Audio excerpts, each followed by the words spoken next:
A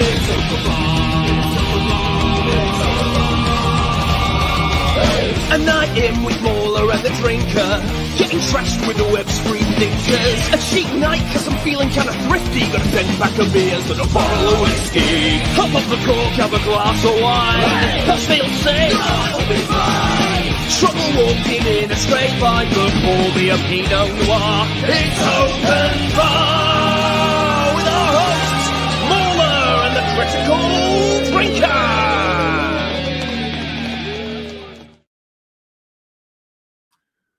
Well, hello everybody. Welcome. Hello, how's everyone doing? Yeah, we are here for Open Bar 129. This is thank you for joining us at a slightly earlier time tonight. Basically because I'm off to MegaCon tomorrow and I've got an early flight, and so I wanted to finish fairly early so I can finish packing and all that lovely stuff. When are you back from that adventure of yours? I come on Monday night and I'll be back by like Tuesday morning. So fair enough. Yeah, it should be a fun weekend. I'm kind of jealous actually because most of the guys are already out there. Eric July's there, Theory's there, Disbrew's there, Geeks and Gamers are there. But don't worry, I'll be there soon. He delayed going there just to stream with me for a little bit. That's why. Exactly. I love you that much, Mauler. Never leave a man behind. So wonderful. We better make it a good one. Next time, I'm taking you with me, whether you want it or not. We're going to MegaCon together. Against the law. But yes, well, here we are for this. And normally, I would do our recap of the year of our Lord 1929. But you know, funny fact about that year, I didn't actually have time to research anything for it because we're early. You should have just said nothing happened. Actually, nothing. Yeah, it went down in history as a year where nothing of any significance happened. Actually, I'm pretty sure the entire stock market crashed in the US and plunged the world into a huge depression that lasted until about the mid-1930s. So nothing that was nice. Happened. Sorry, nothing happened. Yeah, it was a quiet year. So yeah, sorry guys, no movies came out that year either. The entire US movie industry just kind of stopped for a year. Yeah, it's just a really strange agreement where everyone take a break. Like, let's just not release any. Yeah, we'll take a break. We're trying to get them to do that nowadays, but not so much luck yet. Yeah. But anyway, well, that being the case, we've got our panel assembled. I think we should just jump right into it and bring everyone in so we can all get drunk and rant about stuff. I think that's a good idea. Perfect. Nice. All right. Well, welcome everybody to Mr. H Reviews, Random Film Talk, and Dark Hour, the bar. Hello, gentlemen. Good to have you back on the bar. Hello. Good to be in. Nice. I was I was going to come in here and be like, you do know that 1929 was actually a pretty big year, but you caught yourself with the stock market crash. So I got that. Yeah, I just had that nothing squirreled away in my mind. You guys are propagandists. Someone burnt their toast or something. That was it. That was the most important thing. Yeah. So anyway, well, before we begin properly, I've got some good news for you, Mauler. I know you're excited about the Buffy the Vampire Slayer reboot. I knew you were fucking say this shit. Yeah. Well, there's even more good news on the way. The director for the pilot episodes and possibly the rest of the series is going to be none other than Chloe Zhao of The Eternals. Do you know that's the one movie I've not seen in the MCU? I didn't because everyone told me not to, and I was like, you know what? I'm just not going to do this one. Just do yourself a favor. Feels weirdly appropriate that person would end up. I was about to say ruining Buffy, but you know what? Maybe I'm speaking too soon. Give him a chance, you know. I mean, that was an interesting one in the sense that with most movies, like you can see the mark that the directors made on it, good or bad. You know, Zack Snyder makes a skid mark on most of his movies, for example. But with this, with the Eternals, it was like a strange example of a movie that just kind of swallowed up its director, in the sense that like there's no real defining quality to it. There's nothing. It just feels like the most generic Marvel movie that you could possibly make. It was like an AI directed it. It's like she wasn't even there, and by all accounts, that's kind of how it was. Like she was kind of overwhelmed with the task in front of her. She'd only ever worked on low-budget indie movies up until that point. And the sheer scale of this like $250 million movie just kind of overwhelmed her. Oh, good. So now she's moving to a TV show, which is notoriously less pressure. Yeah, but you'll be glad to know she is a self-professed lifelong Buffy fan. They all are. They all say are. that shit. I want to immediately do trivia with it. Like some simple shit. Just be like, I'm just curious. I just want to talk to her. What is a spike? Oh, sorry. No, okay, after you. No, I was going to say, you hadn't watched Eternals. Most people that went to see it hadn't watched it either, because most people just fell asleep. It was so incredibly boring. Yeah, and like I say, like she did not have the creative drive to find a way to make a movie that was going to bring together all these characters, because there were so many to work with, and some pretty big names, you know. And yeah, it just felt completely apathetic. It was a strange experience. It was mostly shit, to be fair, but it was also strange. I just want to say as well, thank you, Nyben, for gifting a Critical Drinker membership. Appreciate you, man. But it does say here as well, described as the next chapter in the Buffyverse, the new incarnation is executive produced by Sarah Michelle Gellar. Zhao said, Zhao, via her Book of Shadows banner, Nora and Leela Zuckerman, as well as the original series executive producers, Gail Berman of the Jackal Group, and can't even say their names, via Sweet Bee. Is it Fran? Does it begin with Fran? One of them? Fran and Kazooie? Kazooie, yeah. Kazooie, I can't remember how that's pronounced, but yes, their names are on every episode of Buffy and Angel. This blew my mind as well. Executive producing the pilot is Dolly Parton, whose company Sand-Dollar was producer on the original show. I know we talked a little bit about that on Real BBC, I think, but like I didn't believe that it was real. Yeah, Dolly Parton's executive producing. She's produced a couple of things. She's produced some surprising stuff in her career. If you ever look, it's. I remember finding this out at some point, being like, "What the fuck?" But yeah, you know. Is this Buffy like reboot? Is this meant to be like in continuity, or is it like a complete fresh slate reinvention of everything? Do we even know that at this point? Definitive information on that yet, but she's supposed to be. Sarah Michelle Gellar is supposed to be playing Buffy. Yeah, she's in it, isn't she? I think it's kind of billed as a sequel. My assumption is she's going to be the mentor to some new Slayer. That's probably going to be it. And it's going to be the horrible. torch, if you will, because they go so well every single time. And unfortunately, that's the last person I would have wanted to be on board, because it's going to encourage the rest of them to be on board. They'll be like, "Oh shit, she's doing it. I should do it too." And then me, and then me, and then they'll get all of the cast back, and it'll be legitimized. It's interesting as well, right? Because apparently Sarah Michelle Gellar was against doing like another appearance as Buffy up until 2023. So really recent. She was against doing this. Expressed openness to the idea in a December interview promoting her latest series, Dexter prequel series Original Sin, in which she was a special guest star. She said, "It's funny. I always used to say no because it's in its bubble and it's so perfect. But watching Sex and the City, fucking, why are you using that as an example? And seeing Dexter and realizing there are ways to do it definitely gets your mind thinking, well, maybe." Now, I think it's that money more than anything, isn't it? I mean, come on. Like, what? You needed to see Sex and the City's revival in order to realize Buffy could be given a modern project? That doesn't make any fucking sense. Well, I mean, I just wanted to say as well, didn't the Sex and the City revival, like, wasn't it fucking a horrific intersectional bullshit, like, mess? They're usually horrific, of any legacy shows that get, like, one more season in the future. A lot of them just fucking crash and burn. Yeah. Remember the Fresh Prince of Bel-Air? Remember they did that? What happened to that? Nobody talks about that anymore. Yeah, it was like that was reboot. Like the dark and gritty reboot. Yeah, I'd forgotten that happened. That's that. Well, anyway, there it goes. I'm sorry, Mauler. I know. Yeah, well, there is a bright side of this, and that is that when it comes out, people might watch the original show with how much everyone talks about how awful the new one is. Would there potentially be like an unbridled rage for the Buffy reboot? Because I feel like if anything's gonna get you, it's gonna be that. People don't know my power level with Buffy and Angel yet.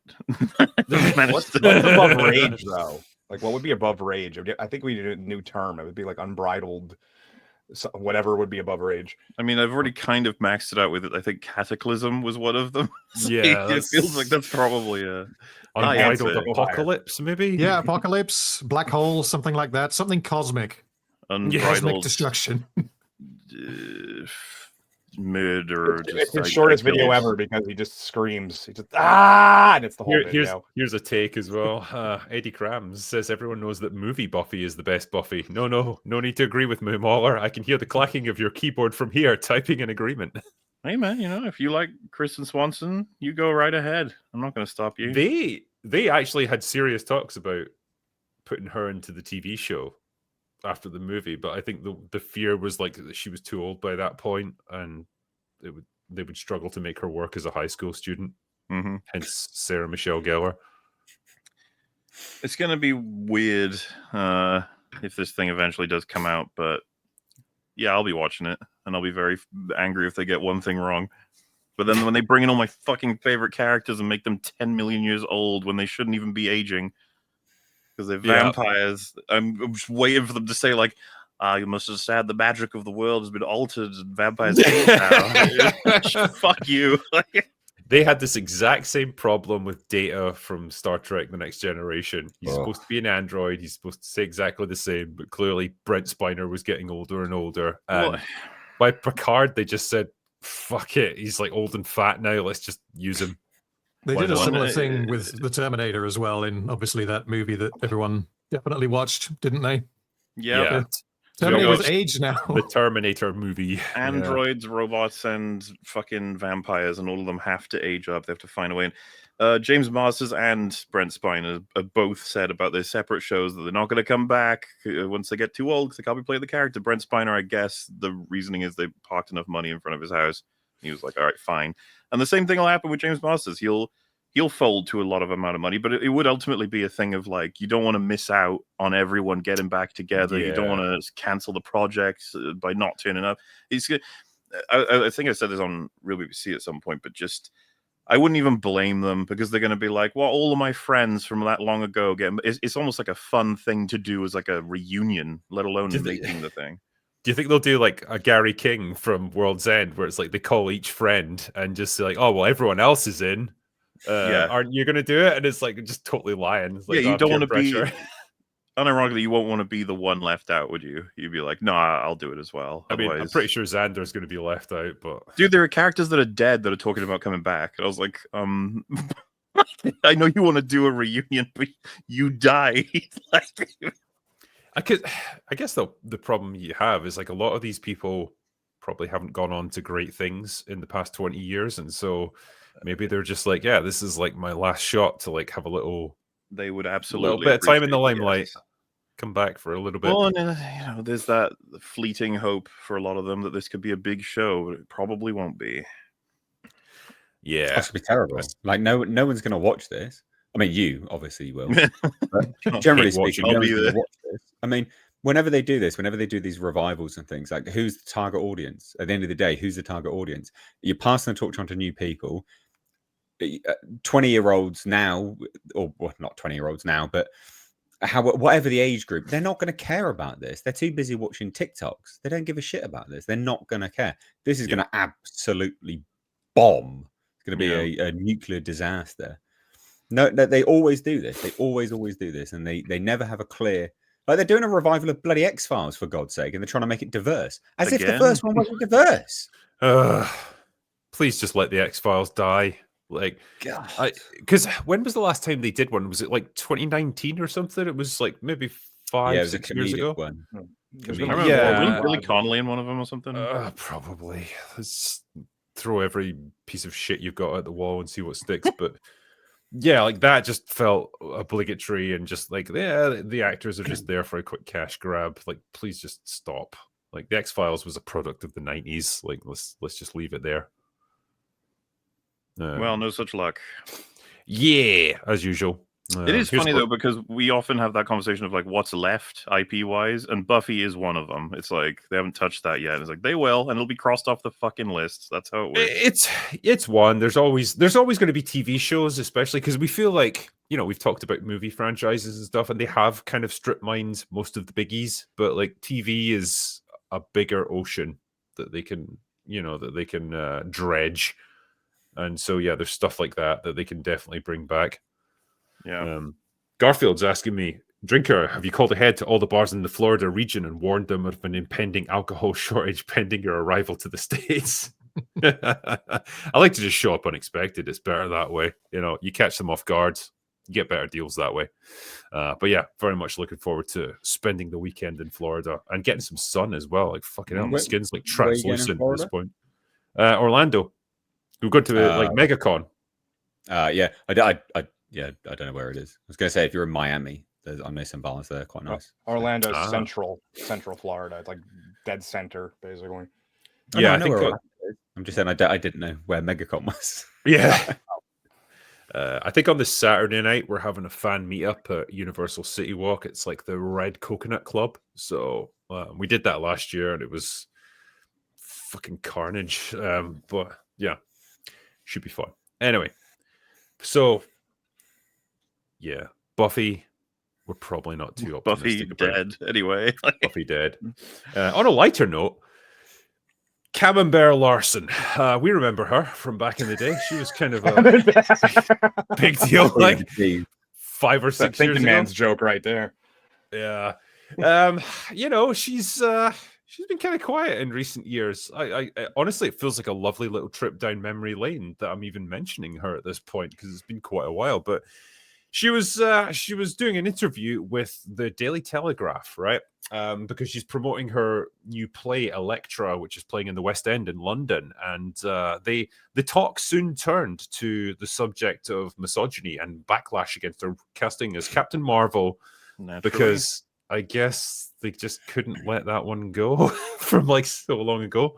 And it was kind of funny, actually, because the reporter tried so hard to get her. But there's some excerpts from it, because interestingly, the article itself is behind a paywall on the Telegraph, which I am not going to pay for. But the excerpts made it onto Twitter, so that's okay. So it says, when I asked Larson why she thinks some men were threatened by her casting, the temperature in the room plummets. I don't know, she says blankly. I don't pay attention.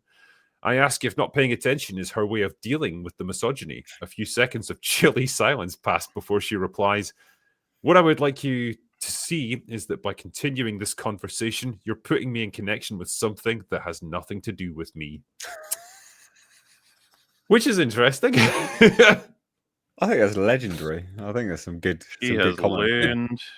Yeah, she definitely has. She's learned a few things. She's learned a few things. Thing is, this isn't actually new. So I remember reporting on stuff a while ago. Basically, nearly 2 years ago, a year and a bit ago, 2023, May 16th. I remember distinctly after the whole Johnny Depp Amber Heard controversy. I remember her being asked something, and I was like, "Oh, what?" And obviously doing this, I dug it out. She was asked point blank at Cannes Film Festival, about what does she feel, because she's an outspoken advocate for Time's Up, how she feels about Johnny Depp's film being at that festival with her there. She was like, "You're asking me that? I'm sorry, I don't understand the correlation of why me specifically." And then the reporter apparently emphasized, the sort of, status of who she is, and, Time's Up and blah, blah, blah. And she was like, I'll see it if I see it. I don't know how I feel about it, frankly. Like she's started to do this more and more. It's actually quite a history of it now. I say kudos to her, Queen of the Cheese. Yeah. Well, I mean, I think Disparu did a video about this just today.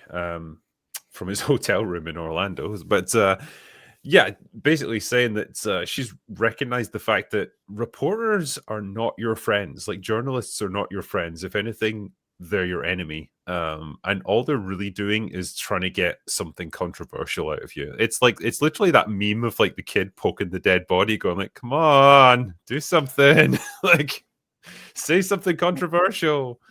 And they tried really hard to get this out of her. There's a little bit more here to the interview. It says, "It seems like a startling thing to say. I try again by asking whether she believes the film industry continues to pigeonhole actresses to the point that a female superhero can, for a certain sort of viewer, still feel like an aberration.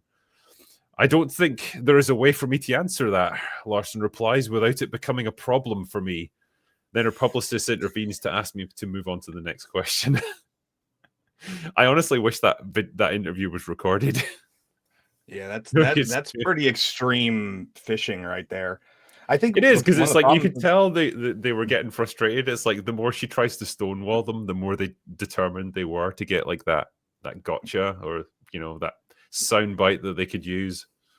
So I've always had this thought about Brie Larson. I don't think many of these opinions are things that she actually has. I don't think she cares about any of this stuff. She's been around Hollywood since she was a kid. She's about as detached from the real world as you possibly can be. I think she's just really unlucky, and she tries to go the way the wind blows. And by the time she figures out which direction that is, it's too late. And she says something stupid. So now she's just going with, I just won't say anything. I'll just take no stance whatsoever. And that is, of course, going to probably come back to bite her in the ass the opposite direction, because the people who were liking her for her outspoken stances are going to be like, well, what happened? Why aren't you doing it anymore? I didn't get that impression myself. I've always thought that she definitely believed these things 100%, but she got extreme backlash. And then Disney told her, make a YouTube channel and fix your fucking image for like a whole year. And then after that, they were like, all right, you don't have to do the YouTube thing anymore. Just shut the fuck up. And she was like, okay. I think I tend to agree with Mahler to a degree on this one. I think she's still, because I'm a sucker for a good redemption arc myself, but I don't think this is it. I think she still 100% believes the things she said back in the day. And I think like when you're on top of the world and you feel like nothing can touch you, I think that's when you reveal who you really are, because there's no consequences to it. And that's what she revealed to the world. Now, obviously, she's suffered the backlash. She's, I think, suffered the career consequences, because really she hasn't done much of anything for the past 5 or 6 years, apart from The Marvels, which was a gigantic disaster. And those are prime years if you're an actress, from like the age of 30 to 40. That's when you need to be cementing your legacy as like a big box office star. And she's wasted most of it doing absolutely nothing. I think she's been put in actors' jail after Captain Marvel. As successful as it was, financially, I think most casting agents in Hollywood probably knew that she was toxic after the backlash. And The Marvels was her chance to break out of jail and to get out. Obviously, that failed. And I think since then, she's really, she's kind of done. So she has suffered the consequences of this, and the fact that she's holding her tongue now doesn't mean that she has disavowed any of the things she said. I think it just means like she knows it'll have adverse consequences for her career. That's the only reason she's not doing it anymore. I mean, that quote, right? Like, I can't answer this in a way that won't get me in trouble, meaning she probably does have something to say on it. But if she says for sure, because I think. Yeah, because I think at this point, you would be better off just saying, you know what?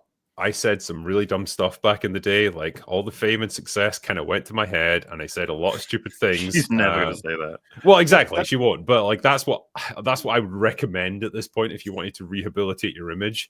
And just say, yeah, it was dumb. Shouldn't have said it. I apologize. Let's try and move on and forget. Well, that's kind of what I was getting at, Drinker.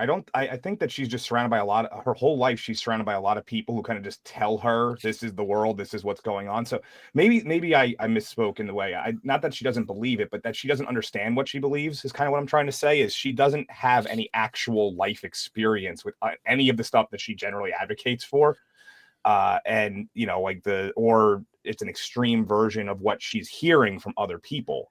So that's probably where what I'm saying is she learned from that is like, okay, maybe I shouldn't parrot things anymore wthat's kind of where I was going. There's a lot of parroting with her. It could be. I mean, there could be an element of like, I think this is popular thing at the moment. And that's pretty much where I was going. I think also it appeals to my own, sense of like injustice or narcissism or whatever. So great. It's like a winning combination. I'm just going to spout all of this. Awesome. Yeah. Yeah, when you're surrounded by, when you literally come up through Hollywood. I mean, I don't know how young she was when she was her first movie, but she was, I remember when she was a teenager in movies, and it's like you're not surrounded by people, your average everyday people. You're surrounded by a bunch of yes people. You're surrounded by agents and people telling you things that you're not even dealing with. So she came up in a very weird way. I'm not excusing her opinions. I'm just saying I don't think she's very informed on a lot of the stuff. So therefore, her opinions are probably based on things she hears from other people. It could well be, yeah. I do wonder as well, like, was this down to, say, a realization on her own part, or did like a publicist or a PR expert take her aside at some point and say, like, go and just shut the fuck up about all this feminism and like the patriarchy and all that. Just stop talking about that, because every time you do, you kill your career a little bit more. Just talk about your movie or whatever it is you're doing at the moment. I can picture some old producer being like, "Have you seen what the YouTube is saying about you? Have you seen it?" It would definitely be a publicist. Well, like without a shadow of a doubt, it'd be a publicist. She would have been algorithmically just cancer to a film for some time. Like all the videos that were there, all the articles. She only had to open her mouth, and it was just diatribe that was coming out. I remember she did that. She did that like. She answered the internet's most questions and all that kind of stuff, and she's like, "Oh, is that microaggression?" All this other kind of crap. Yeah. There was definitely a tipping point, where all of a sudden, boom, it's like a light switch. The earliest I could find was that 2023, because it was just so, the Johnny Depp one, because it was just so random, like of all things, again.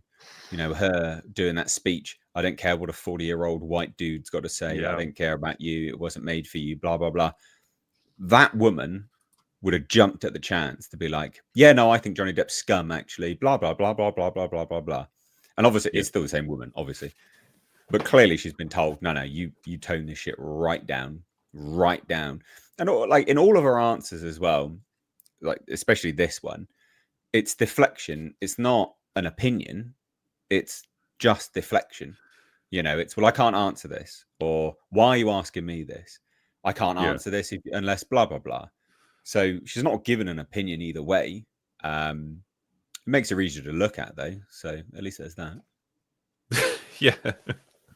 She's probably really happy that Rachel Zegler exists. That's for sure. I mean, that probably has taken a lot of the heat off her, but like, Rachel Zegler is speedrunning her way to like where Brie Larson is now, because she's obviously a lot younger. What? Yeah.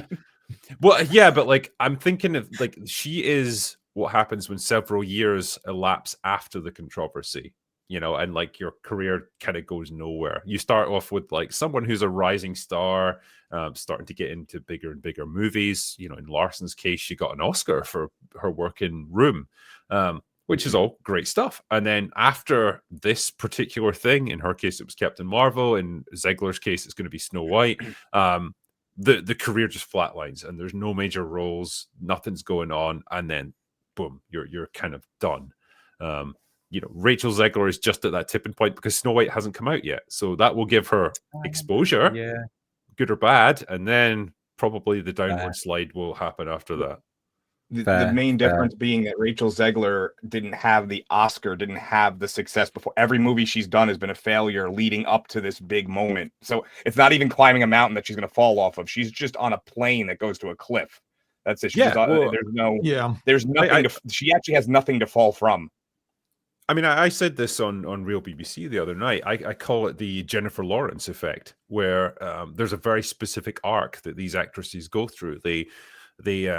They're an up-and-comer. They get a great deal of success with a particular franchise, a particular movie that gives them a lot of attention, a lot of fame. So their star rises very quickly. It all goes to their head. They get a little bit too full of themselves. They start mouthing off and spouting a bunch of very ill-advised shit.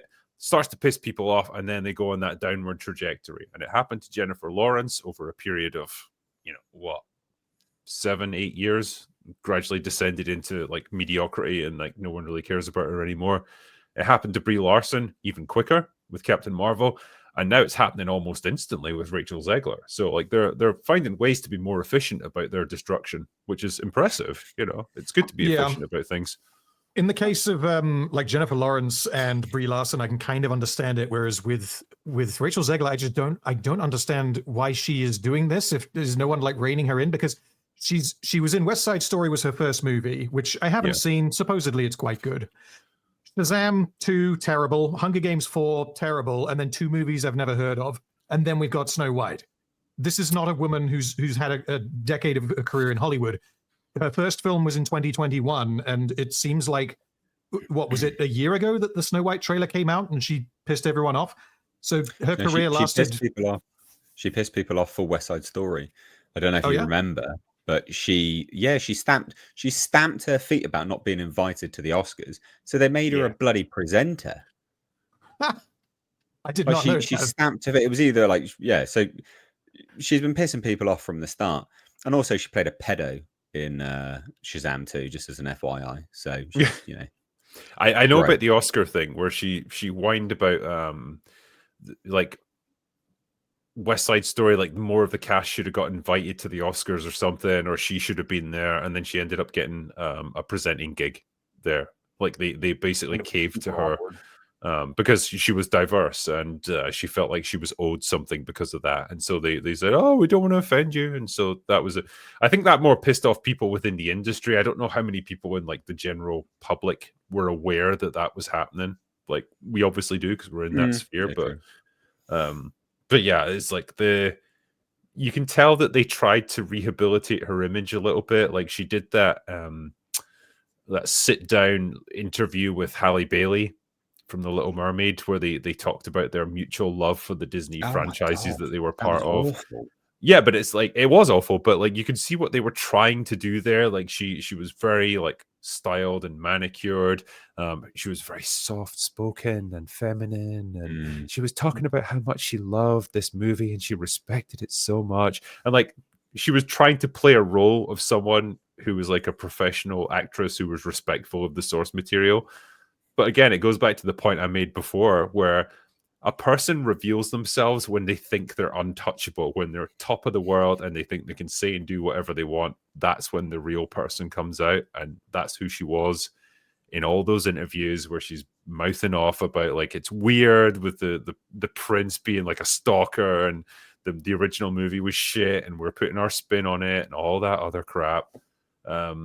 That's the real opinion that she has. And so I don't think there's much rehabilitation that you can do with someone like that. And I think she can't help herself. No. And she looks like Sid the Sloth from Ice Age as well, just as an FYI.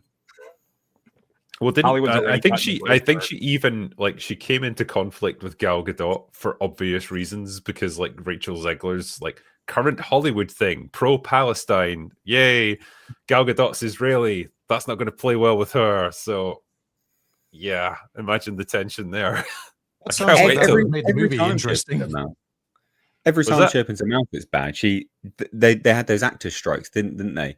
And she was on the picket line, and they got a soundbite from her. She was like, "Well, if I've got to wear a Disney dress, a princess for 8 hours a day, I deserve to be paid for every single minute that it's streamed." You're like, mate, you're a millionaire. Shut up. Yeah, like, and it's like that strike was not about people like her. It was about lower level actors who are barely getting by, and like the people who are really having to grind out like day-to-day existence, living paycheck to paycheck. It's like don't try and make that about you. Like you're not in the same boat as a lot of these people who are striking. But again, it's just like, nah, it's all about me. Could you imagine if they paid per streaming minute to people? It would, every single movie and show would be bankrupting the companies, because it's impossible to account for that in any kind of accounting. Well, I mean, I don't know. I think the cast of The Acolyte would made about £5.50 for their work on it. Probably so that, yeah. Sounds about right. There's something good about it. I was going to say as well, there's a nice little epilogue to this Brie Larson tale. Shall I present it to you, gentlemen? So the reason the Telegraph did an interview with her was because, as I said, she was promoting her new play Electra, which was playing in the West End in London. And they gave it a 2 out of 5. Oh dear! That's what you get. You should have answered that question. Oh, Jesus. Yeah, the reviews are pretty stinking for this one. Apparently it's dog shit. I just wonder if they were like, you didn't give us the soundbite we wanted. So guess someone's not going to be getting a good write-up on their play. Thought my screen was dirty first. I went to go clean my screen. That's on her. No, yeah, she's covered in shit or something. I don't know why she shaved her head, but whatever floats your boat. It's for the art, Drinker. It's for the art, yeah. Gross. Don't shave your head, women. Don't do that. Yeah, you look like a fucking space alien. She is firmly planted in the redemption arc. Usually, one of the things that actors do in their redemption arc is go into that, like into stage, whether that was where they came from or they're trying it for the first time. It's kind of like get out of the main spotlight, do something different, then come back in several years with a reinvented. So she's already in that reinvention stage. Yeah, I mean, and good luck to her. I just feel like maybe she doesn't really have the talent and the grit and the charisma to actually do that redemption arc. I could be wrong. And I'm going to sneeze right now. Fuck. Hold on. We get a pre-sneeze announcement. That's better. Yeah. I hate when you feel it building and you're like, it's going to come at any time, and but it might not. But it's just messing with me. So, yeah. Good luck, you, Brie. I'm sorry that it's turned out this way. We're rooting for you. Yeah. Grow your hair back and put on that black dress again. But, well, yeah, I mean, like I said, or the white tank top. She's, I don't know, what is she, like 36, 37 now or something? So, kind of like, I hate to say it, but coming to the end of those like prime career years for an actress, when you're like a really bankable star, and maybe those leading lady gigs become more difficult to get at this point. I don't know. It's the next generation's coming up now, so yeah. And Hollywood always has their 35. favorites. Damn, I thought she was older than that. She'll be soon to enter the bracket where she has to compete with all the women to get the witch roles. The old the hag roles. Damn it. It's like I can imagine her having that discussion with her agent. It's like, yeah, so I really want to try it, like, this new direction in my career, and the agent's just like, best I can do is hag. We got 3 hags and a witch. Well, wasn't there a minimum number of movies she was supposed to do in the MCU, and then they started writing them off by doing little cameos and stuff? That was how they ended up kind of getting her out of that long-term contract. It's like, okay, we'll do a cameo in the show for Ms. Marvel real quick, and that'll count as one of your appearances. And I mean, I don't think it was ever confirmed that that's how they did it, but I know that she, like, this was supposed to be her thing that took her through 40. Yeah, it's not how those contracts work. The studio has all the power, so they don't have to include an actor in anything. The contracts are obviously very one-sided, so the actors have to come in if the studio asks them to. You're contracted for 6 movies, say, or 6 appearances, but the studio doesn't have to do them. So it's a very one-sided thing. But you're right, because she was painted as the next thing. There's sound bites of Kevin Feige going, yeah, she's going to lead the Marvel Cinematic Universe. She is going to lead it now. It's like, well, that didn't happen, did it? So you're right. Foreseeable future is going to be Falcon who leads the Avengers now. But I'll be curious, depending on how badly performing his movie is. I thought it was going to be She-Hulk myself. She's fucking been removed from the banner, Drinker. Come on. I think it's funny because like they're redacting She-Hulk. Well, yeah, because they never like kind of publicly comment on like fan backlash or internet drama or anything like that, revolving around certain shows, certain characters and stuff. But you see the effects when they just like quietly remove certain people or they don't cast them in certain movies. It's like they know, like they don't admit it, but they do know when certain things are not going over well. And I think it's kind of interesting.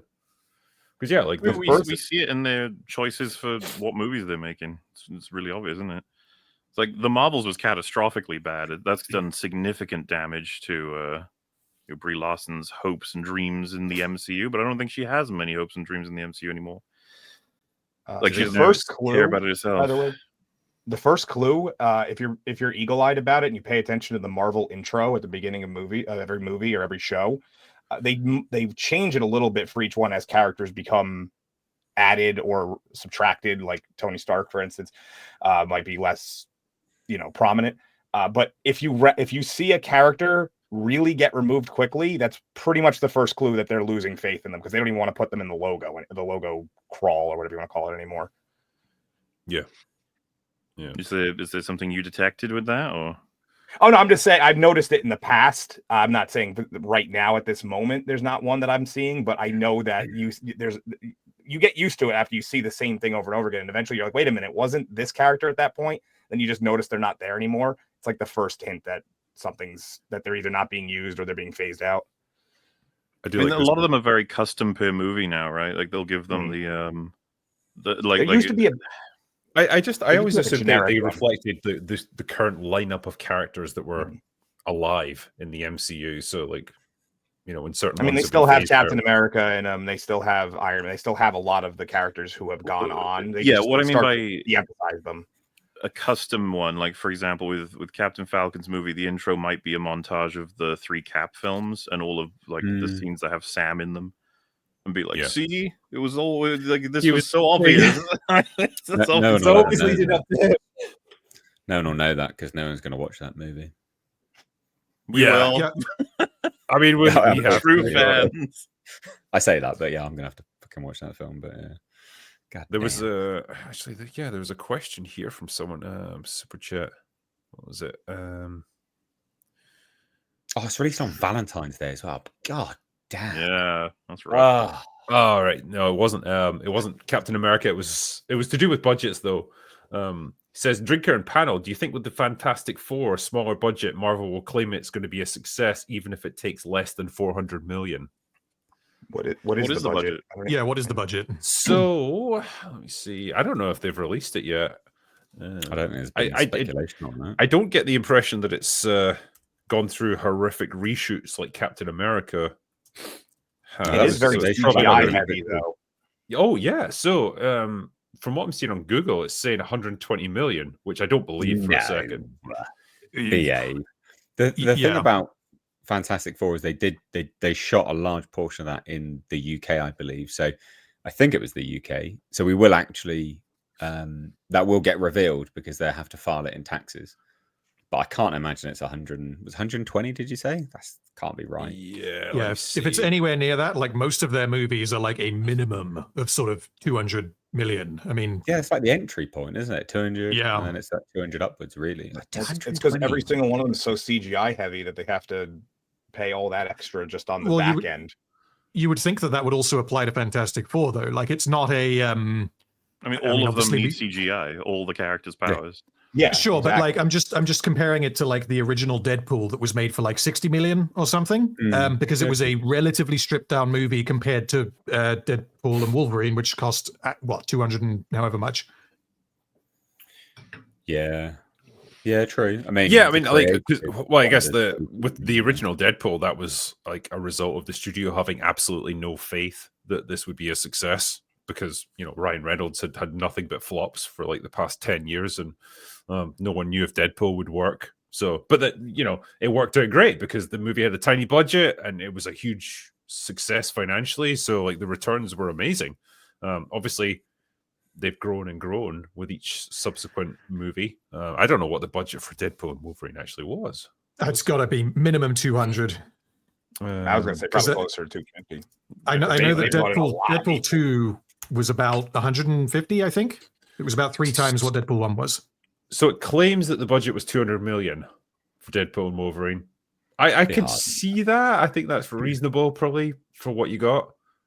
Be higher than that. I think it would have to be higher than that. Just purely all the visual effects, all the people that they had. Yeah, all the cameos specifically would have been drove up the budget a lot. Yeah. Unless people were doing it as favors. That's the only way I could think of keeping it down. Like they were just happy to do the characters again for some reason.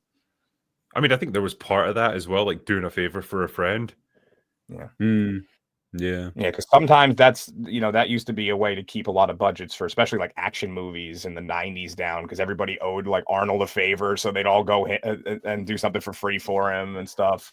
And yeah, didn't basically everyone do all those cameos in Last Action Hero just because they knew him? It was like, yeah, Arnold's asking me, sure, I'll do it. There's a possibility that things like, it was a show of goodwill for, Wesley Snipes to come back and do his scene and stuff and not get paid to keep the budget down. We're never going to know if that's how it was, though. I mean, that probably has helped him a great deal, because people now are actively talking about wanting him to come back for like Blade 4. Just like do that. Forget your like stupid Blade reboot. Just bring Snipes back. He's still in good shape enough that he could do it probably. The actor wasn't the problem. It was the story. Yeah, the actor was the problem in the third movie. He refused to cooperate. So he was a dick. God, yeah. I don't know how much of that was the director just not getting on with him, but yeah, it didn't go well. But for the budget question with regard to Fantastic Four, it seems like a bit of a strange decision, because I get that like if Marvel isn't doing particularly well, then they might want to restrict their budget and make a movie quote unquote on the cheap. But why do it with the Fantastic Four? Because if I understand correctly, this movie is going to set up the next Avengers movie. And if this fails, then what? I don't think it's just this, though. I think Thunderbolts was done on a pretty small budget as well. Like, people are claiming sub 200 million for that. The only biggie this year is Captain America, and that wasn't intentional. Like, the reason that's so crazy expensive is because they can't figure out how to crack it. They've broadly been needing to shrink these budgets for ages anyway. They've only been getting bigger and bigger. Yeah. So if they found a way, then... They could honestly make the MCU still a viable franchise for the next 10 years if they would reduce their budgets by like 30-40%. That would make it at least feasible for them to continue making movies. I mean, some of these box office results would be amazing for $100 million projects. Not so much for the fucking 400 million ones, though. Yeah. I mean, if you look at like the numbers that the Venom movies made, obviously they went down and down and down, but the budgets for those movies were pretty much about 100 million per movie. So even the third one that didn't do particularly well was a decent success relative to what Marvel has been doing. Yeah. Well, I mean, I've talked before about like the fucking Resident Evil movies, why they kept making them. Like, even when they clearly had no ideas and they didn't know what they were doing. It's like, because they only cost like 50-60 million to make, but they were making like 300-400 million at the box office. So of course you were going to keep making them. I just looked up sort of fees basically just to see. I doubt it was $120 million. I think it was definitely more than that, just due to the VFX and things like that. Although the shoot itself definitely seemed to have been a really, productive and constructive shoot. Like, they filmed it and it was pretty much done, and we've got a trailer pretty quickly. So I don't think the shoot had any issues. I think they finally actually, could organize a shit in a toilet. But the salaries are actually quite low. Like, the bigger name there is Pedro Pascal, right? Everyone else is kind of middling as actors, right? Like, they're good actors. Some of them are quite good actors. Quinn's really good, and I actually quite like Ebon. I've watched The Bear. He's pretty good in that, to be fair. But Pedro's the name, isn't he? And so he doesn't actually earn that much. Like, he earned 4.5 million total for The Last of Us season 1. It's not a lot. 600 grand per episode. That's really not a lot, like, at all. He did voice role in The Wild Robot. He reportedly earned about $2 million for that. That's not bad to sit in a booth and record some lines. Yeah, 100%. But it indicates that he's not in that level where he's not a Downey Jr. level, right? Like, he's not earning anywhere near those sums of money. So maybe that's why he gets cast in so many things, because he's like the affordable star. Like, he's got the veneer of being like a big star, but like, you can actually get him like super cheap. I mean, probably. The thing with him, the point I'm trying to make is that the budget, although probably not 120 million, it could be in the 150 million range, because they're not really paying anyone for anything. Like, the cast is not really earning that much. No, I agree. Vanessa Kirby's not like a fucking big name, so yeah. I mean, maybe that's part of it. I don't know. Like, I guess I was kind of curious to hear your guys' takes on what we've seen so far in the teaser, because I can bring it up just to show you a little bit of it. I'll try and like pause it occasionally so we don't get sued by Marvel. But welcome to the Baxter Building. We make a point to do family dinner every week. Sunday at 7 on the dot, no matter what. We're all here. I'm just pausing it for completely unrelated reasons, but yeah. I thought it was incredibly underwhelming as a trailer. I thought it was incredibly underwhelming.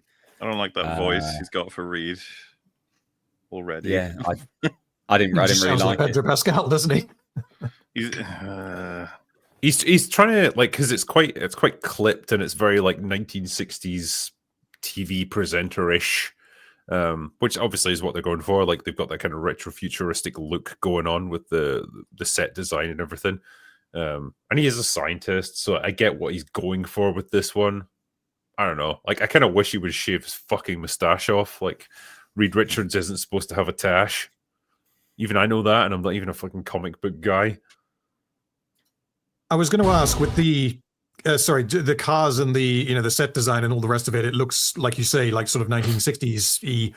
Is it meant to be set in the 1960s within the MCU? Yeah. No, within an alternate MCU. But yeah, so it's a different universe, but I think it's like the present day, but like as if like the Fallout universe, like you've gone down an alternate timeline where maybe like we've retained the sort of aesthetics of the 60s, but I think it's like in the current year. Right. Okay. So they can basically do whatever they want and not worry about, if they ever would worry about, like contradicting, the other Marvel movies that already took place during those eras. I think that's what they're going for. They want like a clean slate with this one, where it's not tied into any overarching stories. It's just its own thing, which I definitely agree with. Like I like that idea.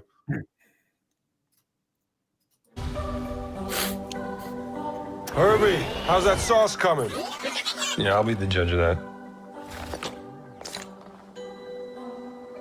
Okay. This, like, because I know Az talked about this on Real BBC, like, this gag goes on for a really long time in the teaser, and it's not funny. It's just not a great amount. Spend your time on this instead of wowing the audience, And I get it. They want to be like, look, we're going to be fun. We're going to be chill about this. There's the thing right there. We're not making a big deal out of it. Like, okay. It's just another Professor Hulk, though, isn't it? Really, that's all this is at this point. Yeah, even sounds a little bit like Mark Ruffalo. It doesn't sound like Ebon.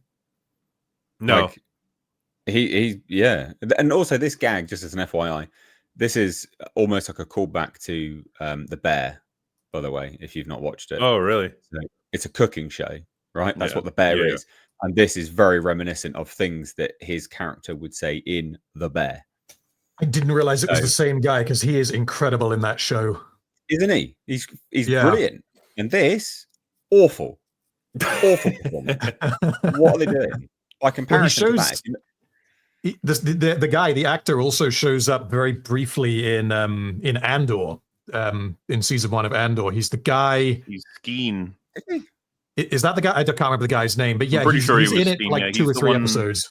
He's the one that suggests to Cassian that they take the money and run, and then Cassian shoots him. Good shit.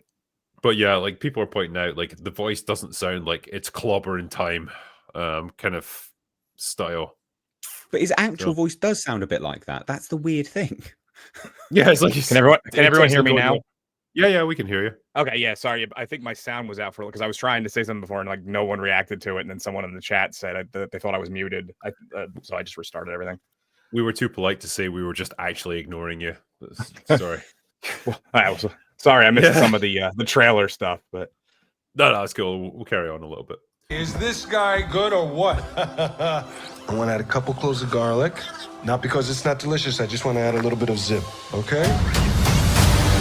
It's not funny. Well, I know that you guys were talking about the voice right when I came back in, and he's supposed to have a Brooklyn accent.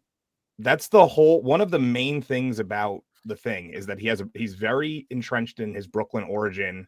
He's always talking about how he was on Yancey Street and talking about his mother and growing up and he's supposed to have that. Yeah, agrees with you. Yeah, there you go. Yeah, and it's supposed to be gruffer. Like it's if you remember, Michael Chiklis had to like talk like because his vocal cords don't move the same way anymore. They're stone, so they're very stiff. So I did wonder as well, like if he eats food, like can he even taste it? Like, isn't his tongue made out of rock? Does he even eat? Does he poop rocks? He does. Yeah, I want to know if he poops out boulders. They never. Does he shit bricks?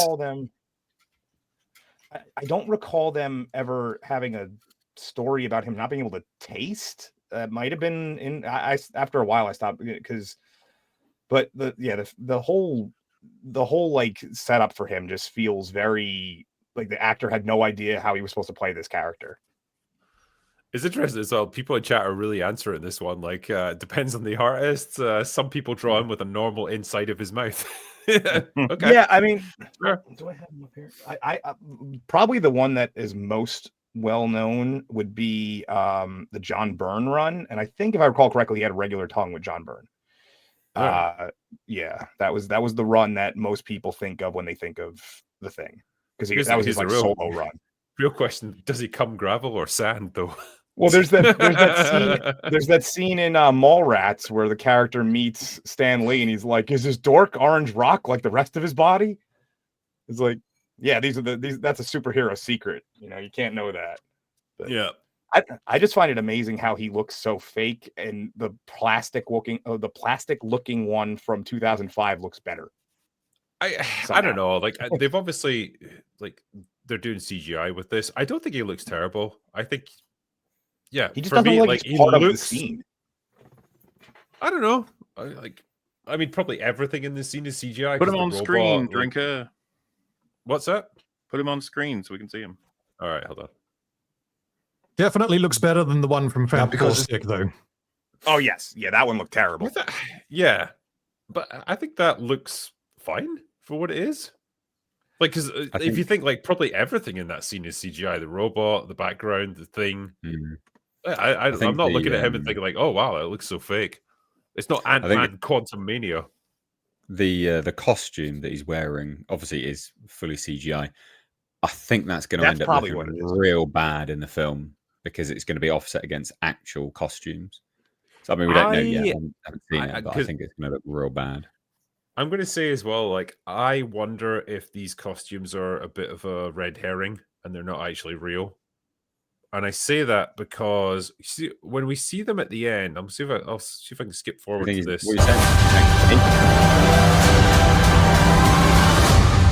As a family. This here, right? They are clearly on some kind of like TV set. Like this is a promo shot that they're doing. Like in universe, I mean. Mm-hmm. Right? It's not like them suiting up to go on a mission or whatever. And it makes me wonder, like, is this just like the sort of corporatized, you know? Is that not what they're wearing when they're in space? No, they're in spacesuits. Yeah, they got like so. What it does look like to me, at least with the Thing and Johnny Storm. So there's a I think it was the Hickman era. They were called the Future Foundation for a little while, and they wore white suits. It looks like they're kind of trying to do like a halfway between them with at least those two. And this looks like what they did with Captain America. You know, when he was going on like the promo trail, like just to raise like money for war bonds or something like that. It's like that.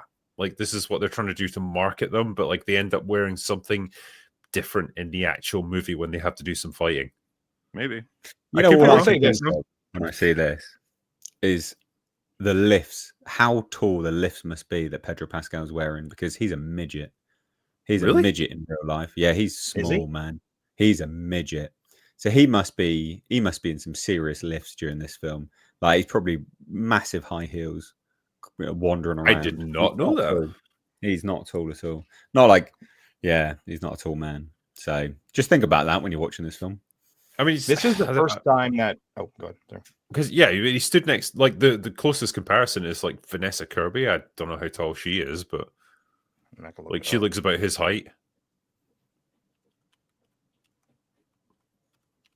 Because everyone else is further back. Like the Thing. It says Pedro Pascal is 5'11". I don't think that's true. Yeah, he says that, but he's been pictured next to other people, and he's been wearing lifts. Let's see what Vanessa Kirby is. So yeah, nah. I mean, yeah, that's self. She's 5. It says she's 5'7". So yeah, should be a 4-inch difference. I mean, she looks like she's his height. Like if you look at their shoulders and stuff, like they're pretty much. Sorry level. for my American measurements, by the way, guys.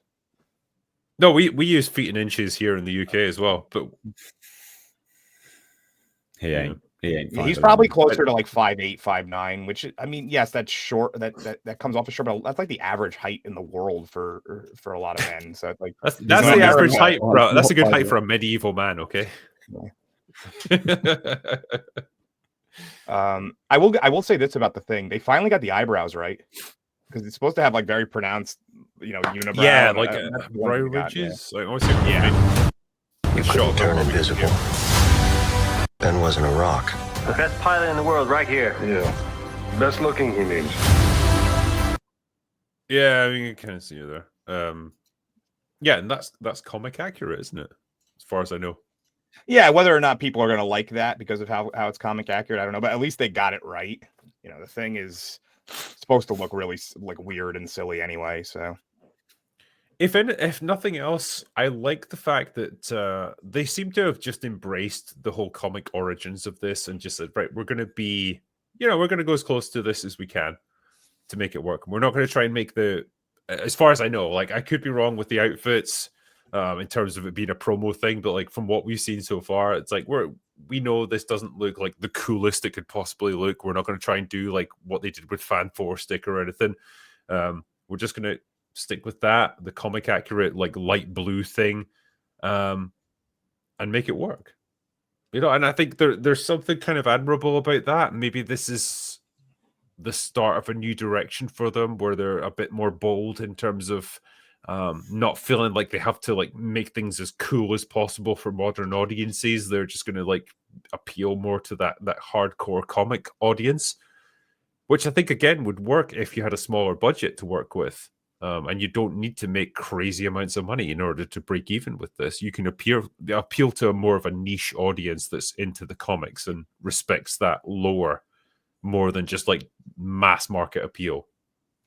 That's kind of what they have to do with Fantastic Four. I've always said it's a very comic booky comic book. And what I mean by that is it has its, they talk a lot of weird quantum sciences and nuclear biology and things that the people who are writing it don't even understand. So they were making shit up as they went along.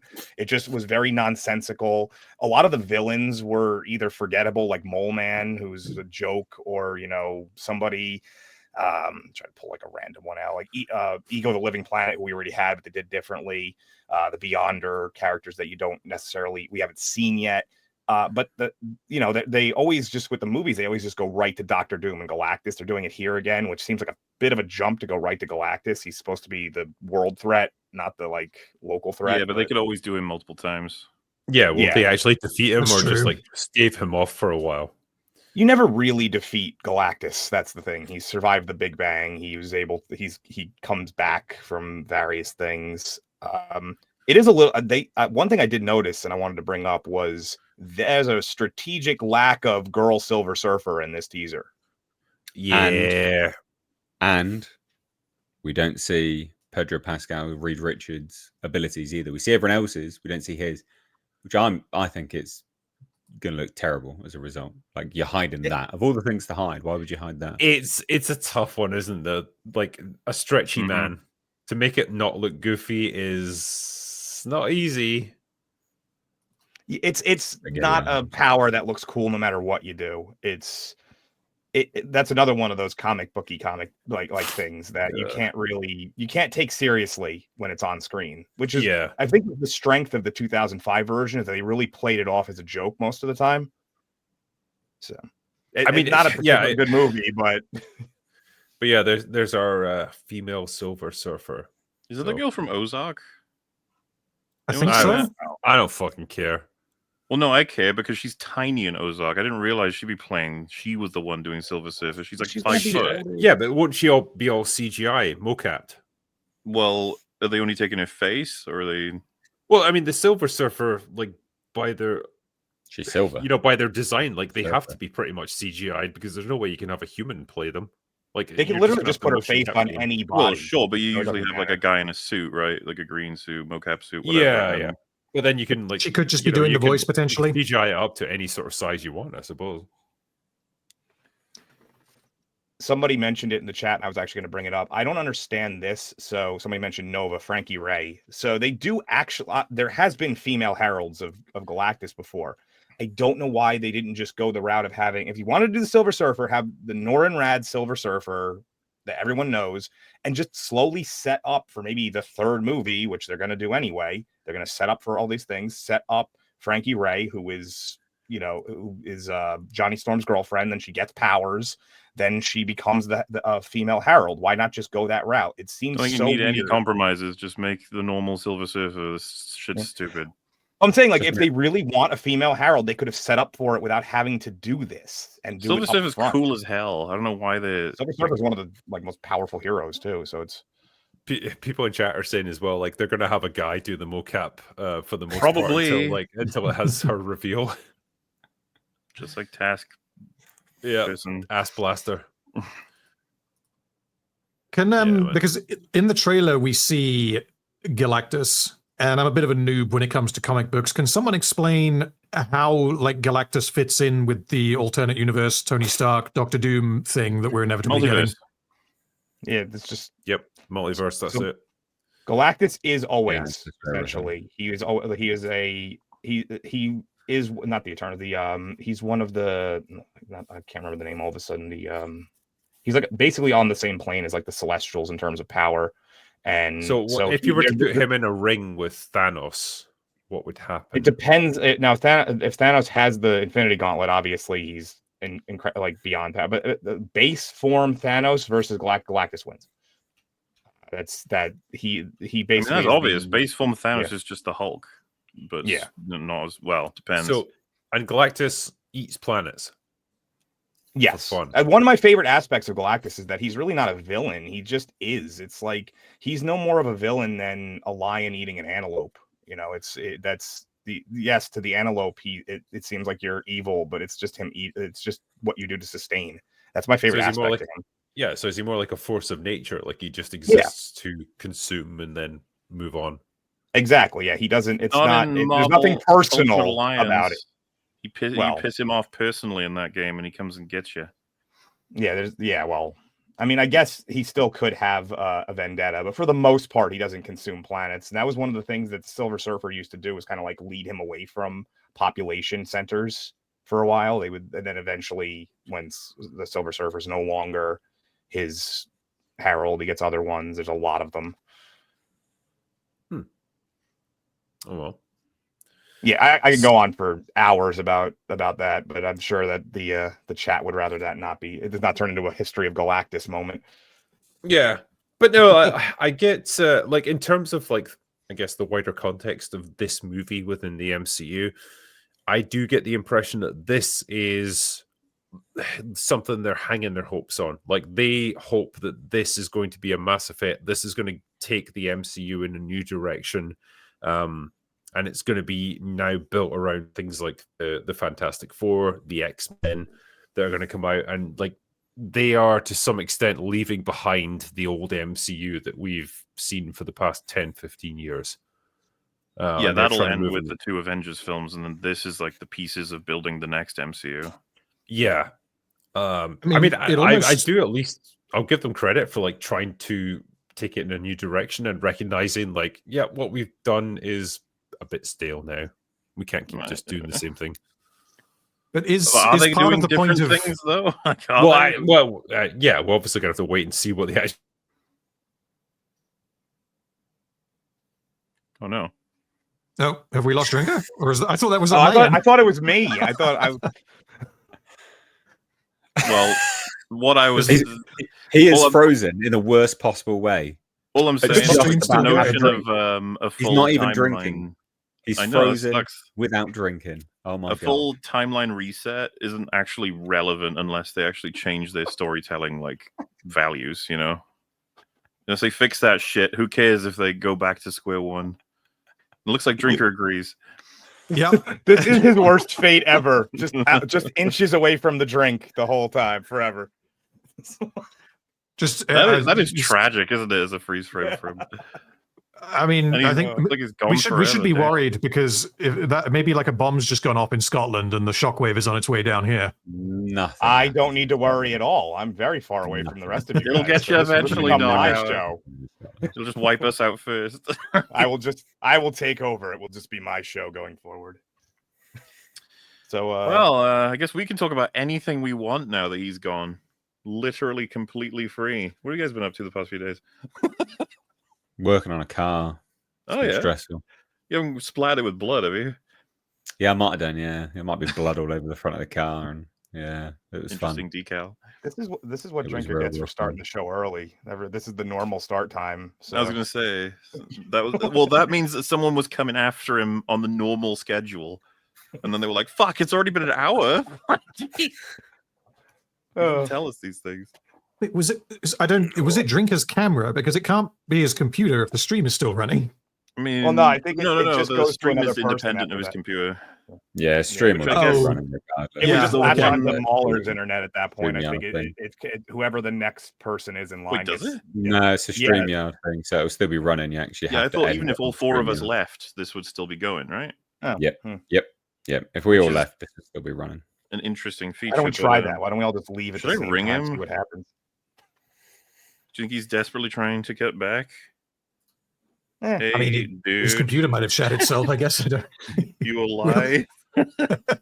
This is Mola, just call him and put him on speaker. I Well, do know don't that the ring next it. topic Something was could be Jurassic happening that's like World, super serious. I'll just send him a text in case. True. Yeah.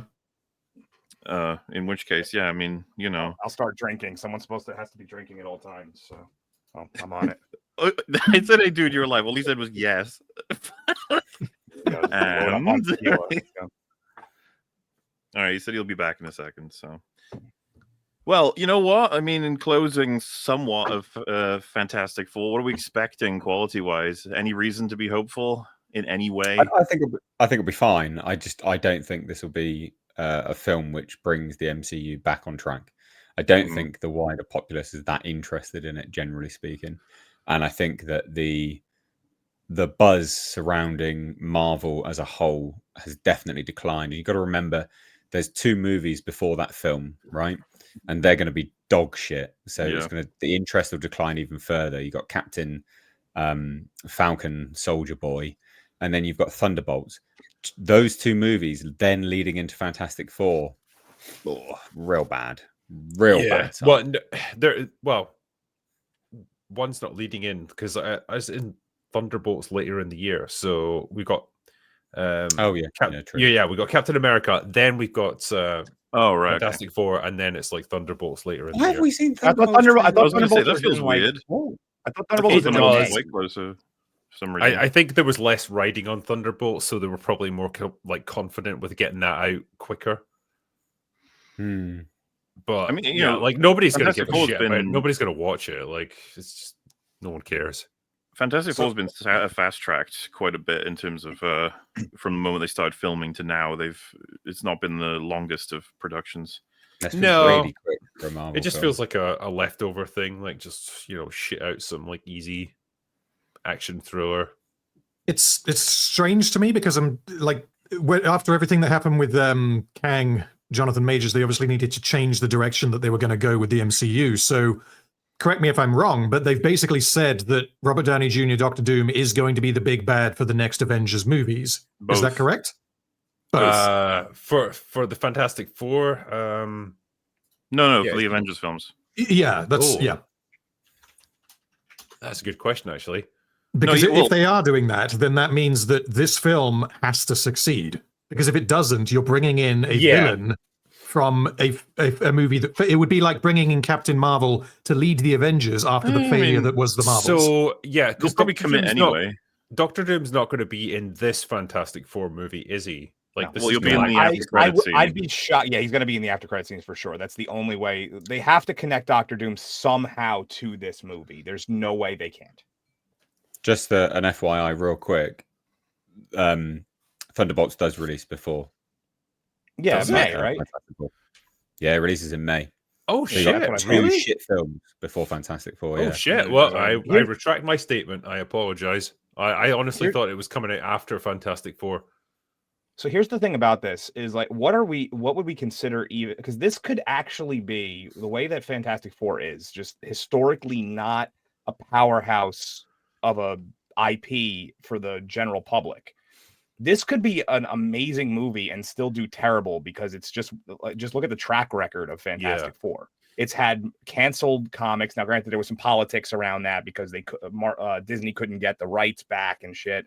So there was some politics, but it's had canceled runs. It's all the movies have failed. I mean, the infamous 1994 debacle with that one aside. But this could be a B+ movie and still do terrible. I agree. I think this is going to be the real test of the idea of superhero fatigue, because this is the most superhero-y of superhero movies. And it's funny, actually, because it's going to be coming out at the same time as Superman. But like the Fantastic Four are very, very comic booky. And this version that we're seeing here is fully embracing that. It's not going to try and make it cool and slick and give them like cool outfits or anything like that. It's embracing the comic book aspect of it.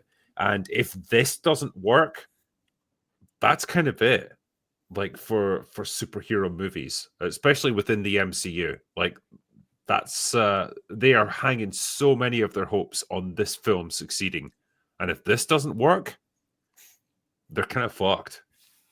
I mean, Avengers they'll still throw out, and that probably is guaranteed to make some money. Yeah, but who's in the Avengers that we're going to care about? Iron Man, Doctor Doom is their big fucking pull, isn't it? They're gonna bait an alternate universe Captain America, Chris Evans, probably as well by the time we get close enough to it. The Fantastic Four movies themselves have never actually done that well. Like taking a look at their box office and things, they've never. I don't see this as even close to their final card. Like it'll be after the Avengers they'll play final cards if everything is falling apart. I think they've still got their hopes set on the Avengers providing some kind of shot in the arm. Fantastic Four's like the run up to that. I think if it gets to the point where only the Avengers movies are doing well, they will just dial it back to Avengers movies and just use whoever's available. Like we'll add these heroes as we go along. That's probably the next step out of it, and just shrink it all down to just one run, so to say. No, because they're going to want to try and exploit the Fantastic Four. They're going to want to exploit the X-Men. Now that they've got all the rights to all those characters back. I get that. I'm saying that if it really proves that these, maybe X-Men would probably be the other side. Maybe they might dial it back to just Avengers and X-Men, and then lead to Avengers versus X-Men or something like that. Right. But I think what the next phase, pardon the expression, because I know that's what they use, but the next phase would be to trim all the fat. If it's really just not working, and every time they release this character, no one cares about this character, whoever it may be, they'll just start making them all ensemble pieces, and in hopes that continues it going forward, which is kind of what the comics always do anyway. Every time things start to fail, they always dial back in some large events, Civil War, if you go over to DC, Crisis on Infinite Earths, they always start to dial things back in that then hopefully have a ripple effect out to the other stuff. Just make like 5 more Deadpool and Wolverine movies. That is what's happening, though. Well, yeah, like they probably will, but it's like just do that while Ryan Reynolds and Hugh Jackman are still young enough to make it work. They are doing that, but 2 of them are called Avengers films. They're probably going to have Hugh Jackman in them. For all we know, they're going to have everybody in them. I don't know. Like it's still Deadpool within the larger MCU just doesn't feel like a thing that's compatible. Like I couldn't see him being in an Avengers movie. Potentially in like a almost cameo type role where he has to, he's in like one scene or something, because then the fourth wall breaking Deadpool sense of humor, it doesn't overwhelm the film and turn it into something that it isn't. Well, the R-rated like violence and humor and swearing and stuff, like that's integral to what Deadpool is, but you can't make that work in an Avengers movie. So you say this like they're going to take care of Deadpool or something. You could make it work, Drinker, if you turned it into an actual joke. If you turned it into like he's getting censored the whole time and they're putting up weird shit to make that could work. He's already old. If you did it one time, if you did, I feel like Ryan Reynolds has enough pull now that he wouldn't tolerate that shit. Yeah, it's a shit You ton just of be money. like, okay, Kevin, we're making the next Avengers R-rated. Deal with it.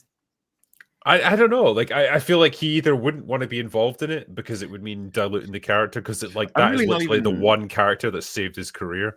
I'm not even really getting at Deadpool specifically. More so the nature, the values that created Deadpool and Wolverine, like the worst version of those will transfer over now to the next set of films, which is cameo city, non-stop crazy nonsense, and manipulate everything multiversal wise to get as quick and as fast into the nostalgia baiting sort of, you know, legacy payoffs as you can. Just spam it all because it works real well.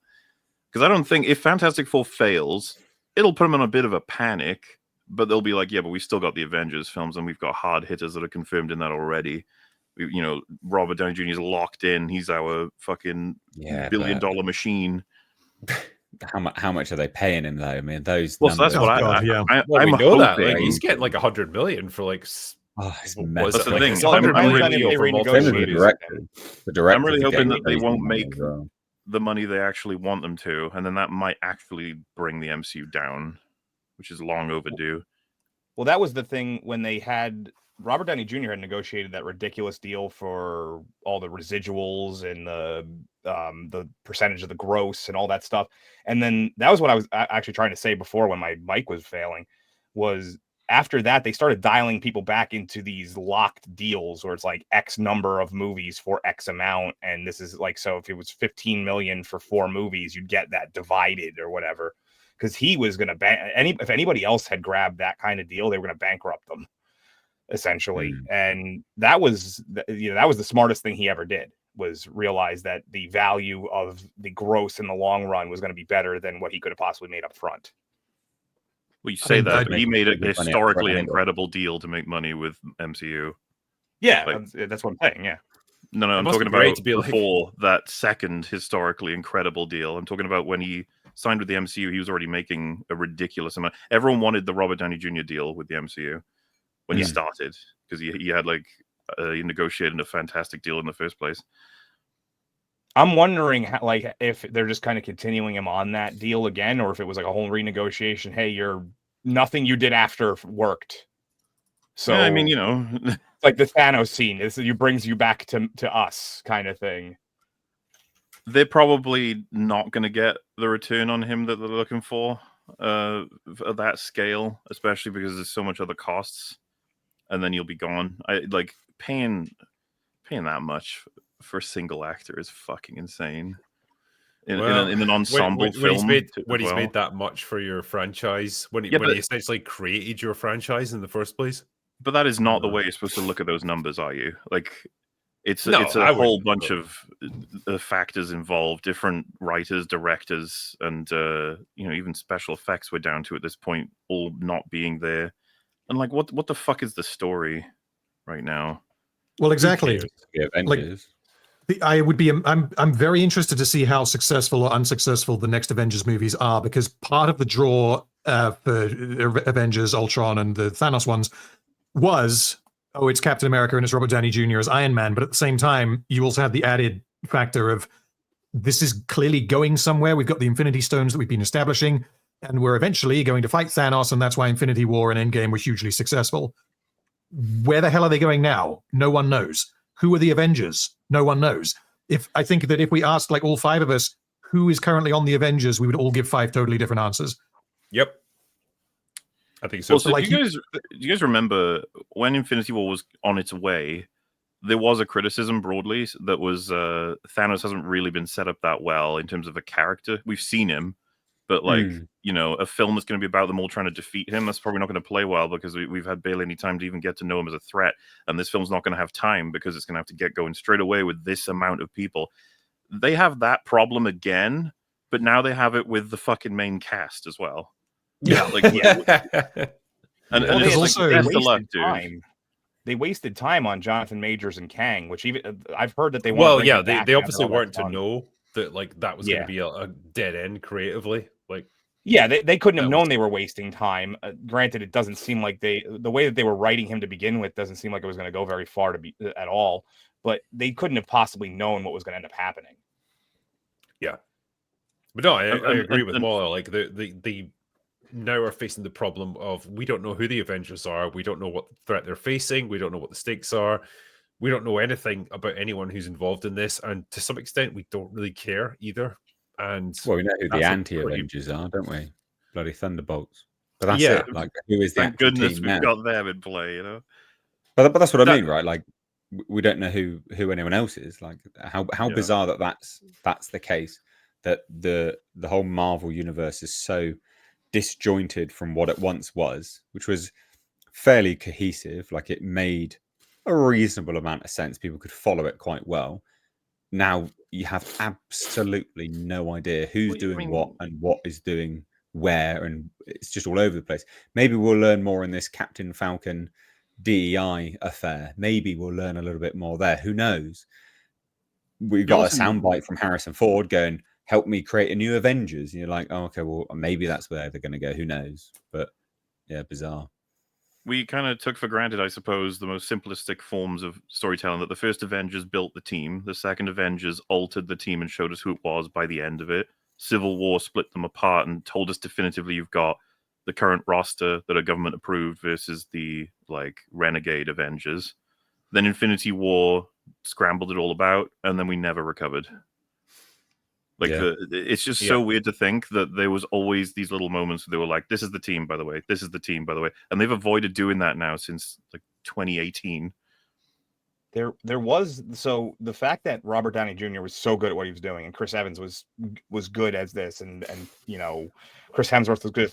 That actually caused the issue, because really what this should have been was the James Bond-esque style where they kept recasting people as they went along, and they could have kept those main characters.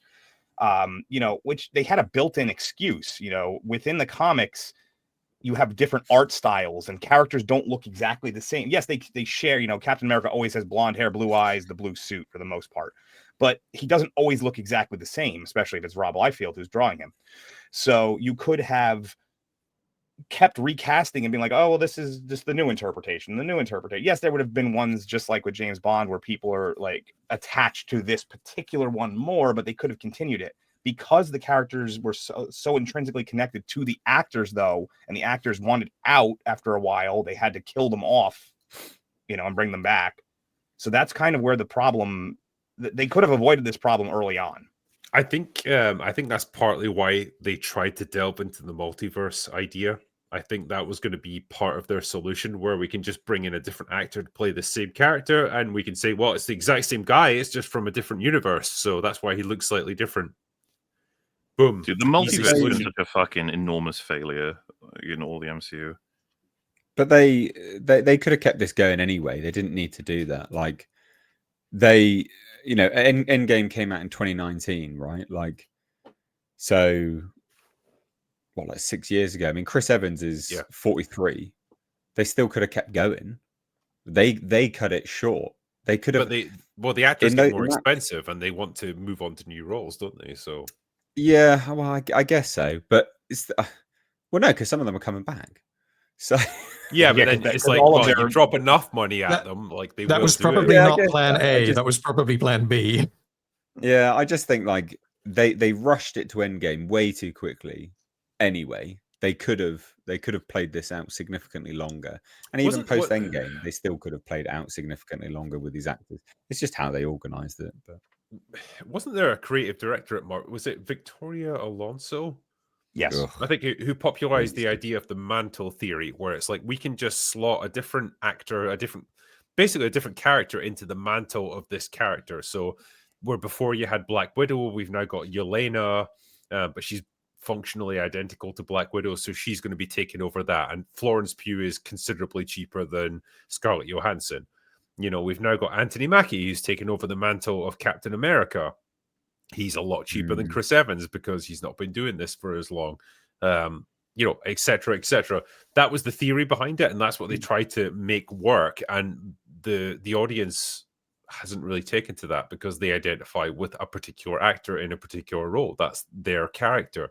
And that theory has now been kind of torpedoed, but like that was what they were trying to do in a different timeline. Like that would have worked superbly, and we would have a whole new cast of Avengers. We would have had a new Thor. We would have had a new Iron Man. A new Captain America, all that, and it would be functionally the same Avengers lineup, just played by different characters. That's part of why I'm very interested to see what they end up doing with the X-Men, because usually, reinventing it and changing the cast completely, it can have problems because people don't connect with the actors. But Fox already did that, and for the most part, it worked, Jennifer Lawrence notwithstanding, because like Michael Fassbender and James McAvoy, they were great in those roles. And, I guess engage with them as much as I do. They were also younger, a lot younger. Like to the point where an audience is going to find that much easier. And yet, funnily enough, no one has replaced Hugh Jackman as Wolverine.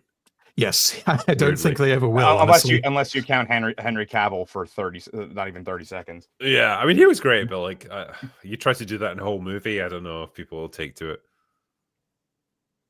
But yeah, that was essentially their biggest problem. Was that also another huge problem was so they could have ingratiated a lot of these actors that if they were replacing with new actors, they fast paced over all of these great stories to get to like the all new, all different Marvel that was the current thing at the time of the start of the MCU, which is a travesty of justice in terms of how they handled characters, because they were essentially killing off characters and reviving them that's where like Jane Thor came from and all these things. And so that's probably where this idea of the mantle and just passing it to somebody else came from, that deep-seated idea there. So, but they passed over 50 years of great stories that they could have used to establish new actors as these characters because they're great stories, and they just they weren't interested. The fast tracking that Mr. H was talking about is actually part of the problem, the greater scheme of the problems. They wanted to get to the current stuff now. Yep. There was super chat here I just wanted to look at for $50 from Orion Stark. Says, "Drinker, you Gaelic treasure. The erotic romantic tragedy Anora was a fantastic film and is worthy of your attention. Tatiana might even learn a thing or two from watching Mikey Madison's Oscar-nominated performance." Any of you guys seen that? I've only heard good things. Yeah. Nice. Well, maybe I will give it a go if I get the opportunity. But yeah, thank you, Orion Stark. Appreciate that, man. Yeah, you guys know the Jurassic Park movies? Do you know the Jurassic World movies? You know how they just keep making more of them and they can't stop? They'll never stop. They won't stop because there's money. Well, what should have stopped them is watching the first one. They should have been like, oh, wow. Yeah, I get it. Yeah. Well, we've got a new one. And Scarlett Johansson's in it for some reason. I think she's entering into the I'll do anything for a good payday sort of phase of her career. Which yeah, I think that's one agent was probably like, do it. These movies make shit tons. Do it. I think when an actress gets to like 40 years old, like that's kind of what you're told. Like, just, we're in the closing down sale phase of our career now. Let's just try and get the money in while we can. But anyway, this is it. This is our new Jurassic World movie. Are you ready? Can I show you a little bit of it? The trailer? No. I'm going to do it anyway. Stupid orc T-Rex. Dr. Henry Loomis, this is Zora Bennett. Look at her there. Doing stuff. Yeah. Remember this? Remember Dr. Henry original? With the T-Rex? They're even dropping they're dropping the banner even. Like someone off the wall over there is like just failing at his job to drop that banner. Yeah. That is exactly the kind of shit that just immediately pulls me out of a movie. It's the same every single fucking time. Yeah. It's not fair. I hate this timeline. Jurassic Park is it's next up. We'll be going back to Alien and Predator real soon, but Jurassic Park's next. Yeah. Well, I'm going to be the positive one. I actually really like the trailer. Monster, Mr. H. Really like it. I genuinely look. I don't know what to say. I had a good time with it. I've been saying for ages, I want mutant dinosaurs. I want dinosaurs with AK-47s riding motorcycles. I want the human dino hybrid. Sure. I want them to go full balls to the wall, mentalist, fucking crazy shit. And we got a little bit of that in there. There's no AK-47s, but there is a mutant dinosaur. And you know what? I had a good time with the trailer. I thought it was pretty cool. Like, it looks fun. It looks like a fun romp. And whereas the other one, just looked like they didn't like the Indominus Rex. That was a mutant T-Rex. Yeah, all of it could go like the camouflage, like the Predator. It wasn't a mutant. It was a hybrid. Have you not seen the Rancor looking thing? That is a mutation. It's a crazy one. That's a full blown like. It's a. I don't know. I like the look of it. I had a good time with it. You know what though, right? I will say this in its defense. There was at least something to be said for Jurassic World in that it's like we understand that like dinosaurs now are like played out. Like people have almost gotten used to them. They've become commonplace. What can we do? Like what do corporations do when they want to make more money? That sentiment. They want to go so bullshit.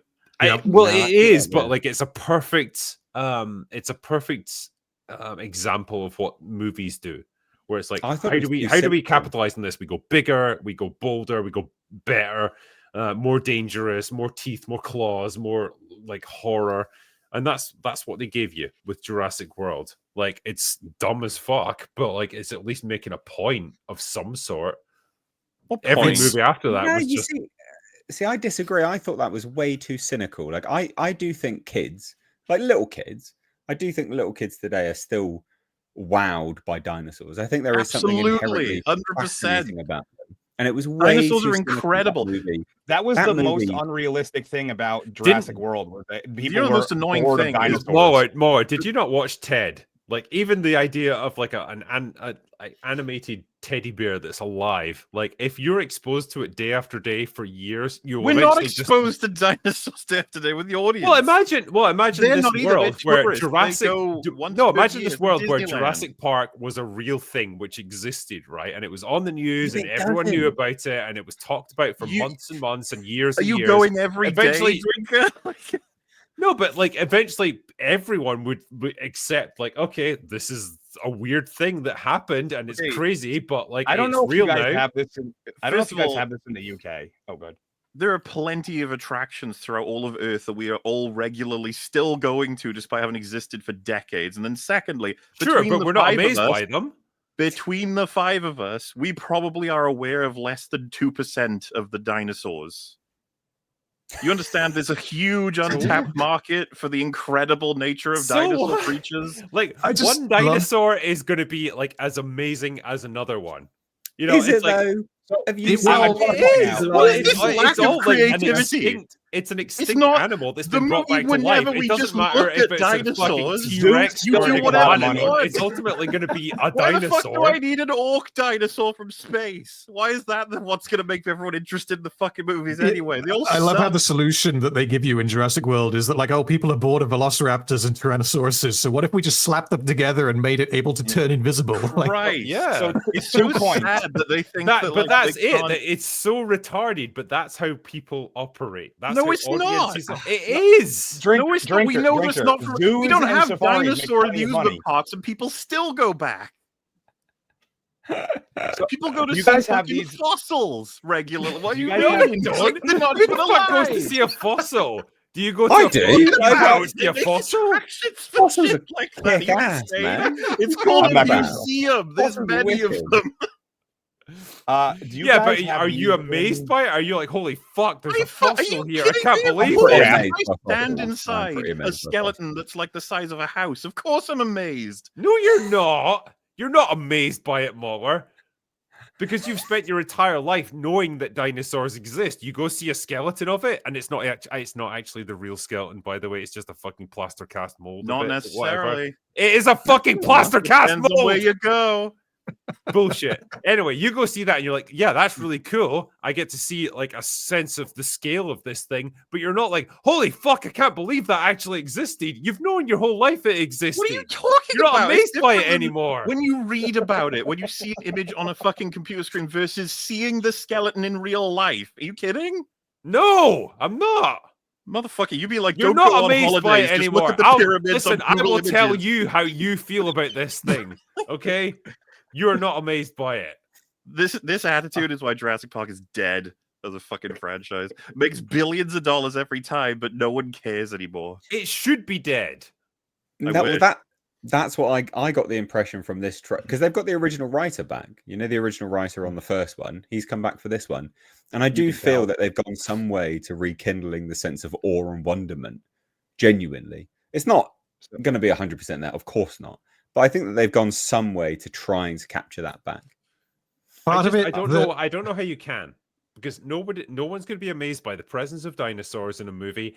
The spectacle of it doesn't exist anymore. The idea of like the accurate like CGI doesn't exist anymore because we've seen it a million times. Like there's no I'm going to quote fucking Jurassic World. There is no wow anymore. There's no wow factor to any of it because we've seen it in 6 fucking movies at this point. Drinker, do you guys have these in the UK? So I know in the United States they have like a tour of it where they set up like animatronic dinosaurs in arenas.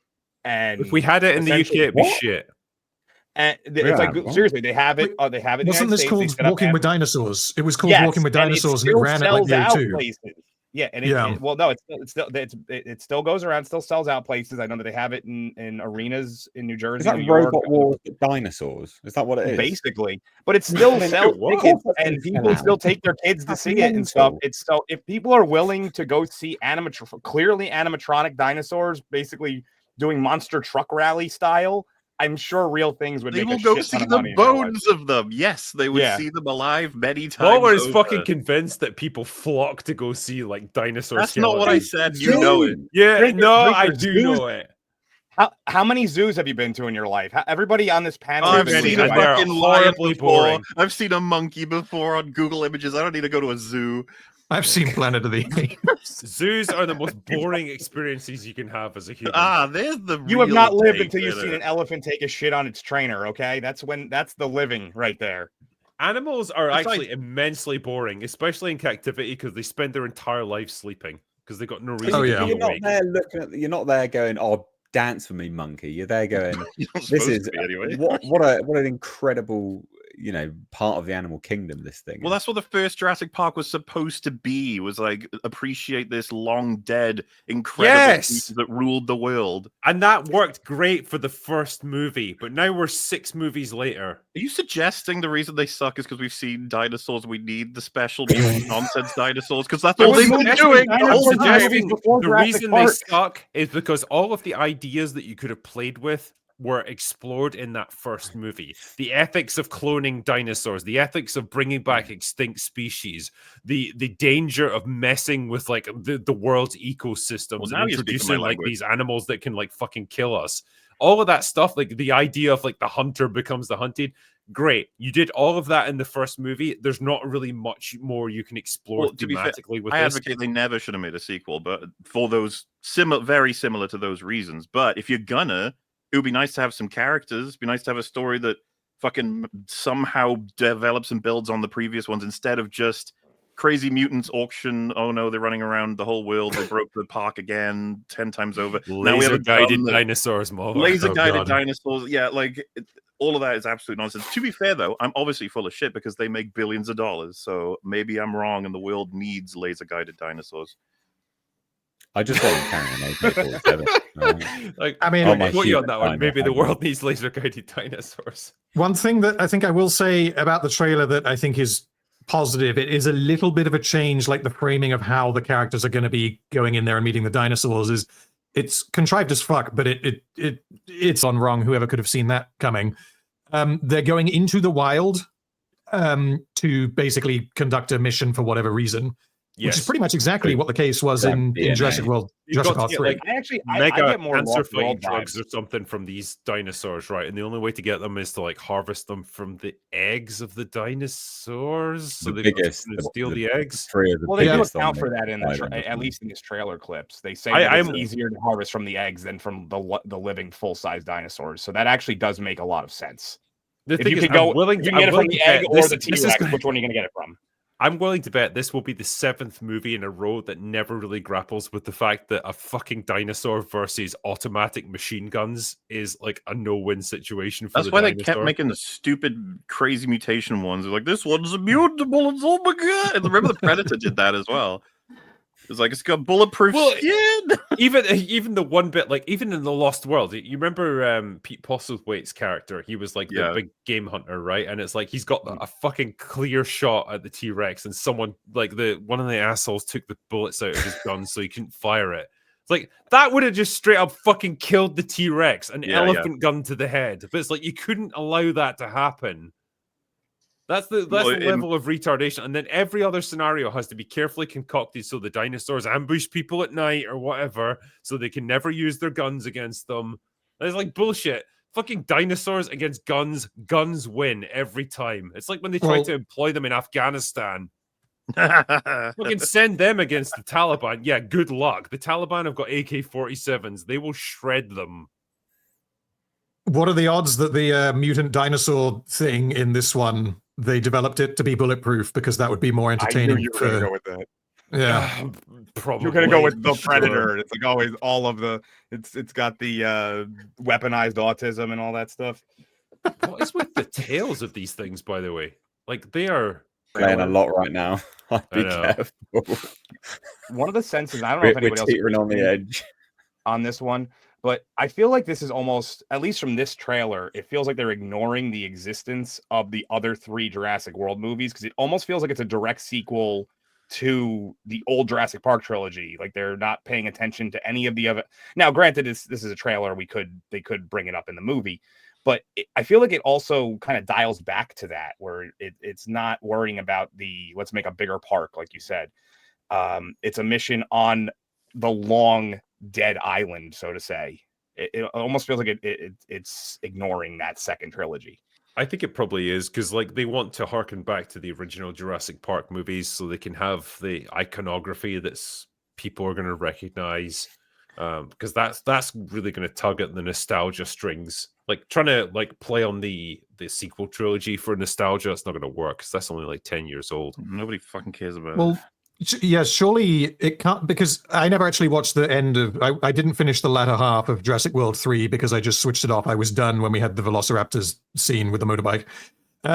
Does that movie end with all the dinosaurs being rounded up and put back on an island, or not? No. I'm guessing it doesn't. Okay, so that means that they're like spreading out into the world, and we have to learn to live with them. So that means that if this movie is taking place in continuity, then they're gonna have to give a reason why they can't just go to those dinosaurs and steal their goo. I think from what I've read, it's like they've all been killed or hunted to death or whatever, and like these are the only ones that exist anywhere on the world. Wow. Yeah. Okay, they just undid that then. Yeah, pretty much. They used to account for that with the old ones, where they had to have a certain enzyme or protein introduced in their diet. Yeah, lysine. Off the island. That was it, lysine. Yeah, and it got into the plants, and that's how they were getting it. So they had to live on the island. When they did the Jurassic World trilogy, they sort of removed that aspect to it, so they were able to go wherever they wanted. They weren't specifically attached to the 2 islands that had the lysine inside of the plant life. It's the Game of Thrones explanation. Like the dinosaurs just sort of forgot about lysine. Yeah, and so if you don't remember it, then it's fine. It's not a problem for you anymore. Maybe the dinosaurs that don't need that are more entertaining for the children in the park, so they deliberately made some that didn't need it. I mean, possibly, yeah, because like we get this explanation here as well. Like these are like the failed dinosaurs from the original park that were too dangerous to be put into circulation, so they got put into like dinosaur jail, I guess, because they were like juvenile detention or something. Yeah, and they're still alive. They didn't just get rid of them because these are or were essentially genetic experiments that were being grown to be like amusement park attractions, and we're apparently expected to believe that some of them went wrong and they were too dangerous, but they've just been left alive for 30 years on the island. Yeah, so there looks to be a flashback in this trailer when you see the Rancor-looking mutant thing. That looks to be a flashback. So I think we'll learn a little bit of actually what happened. At the very least, they're going to explain some stuff. Like I'll give them like that by the look.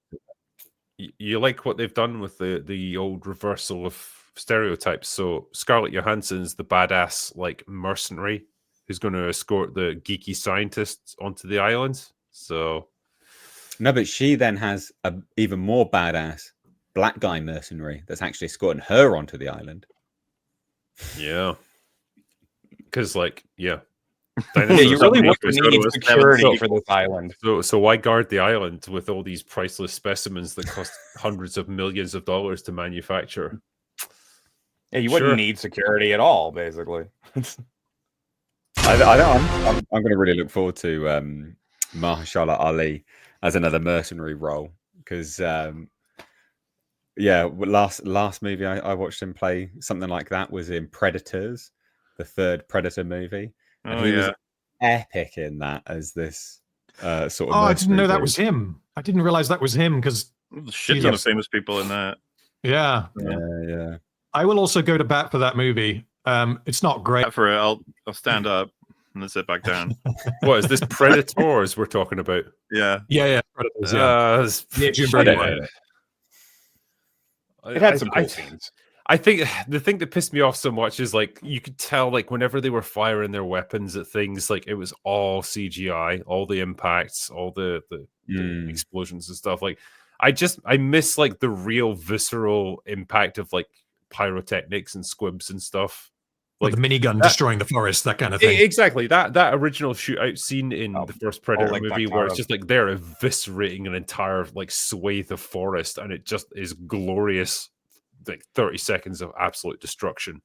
You couldn't do that with CGI. It just wouldn't look good. And that's what Predator suffers from, I think.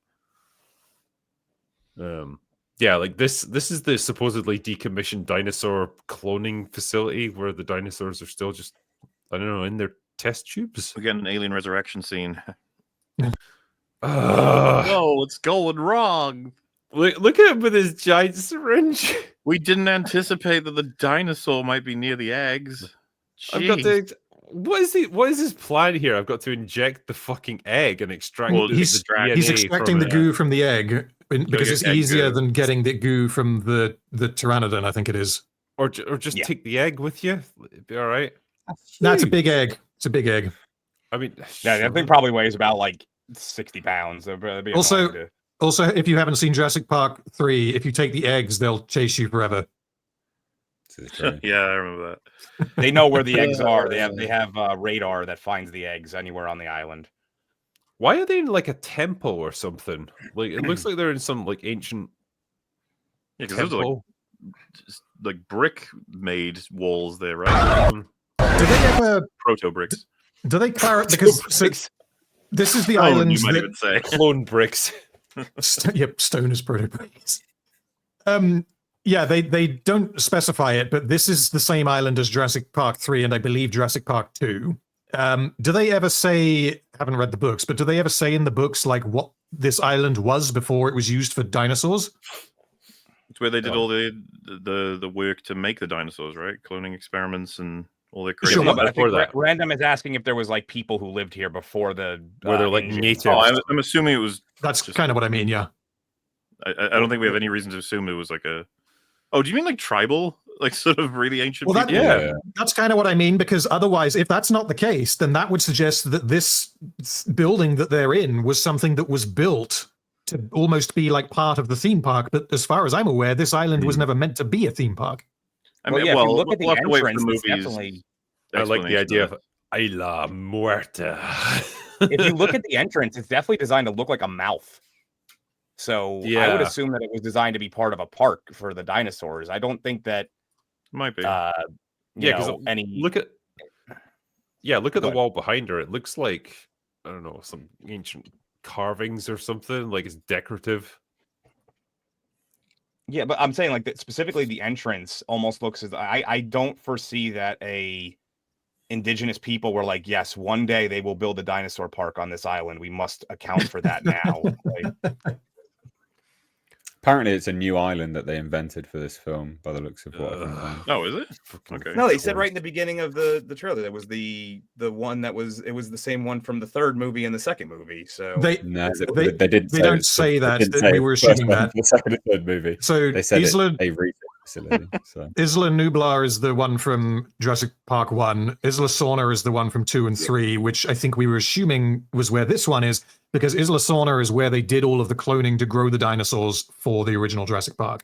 So that would. What is that?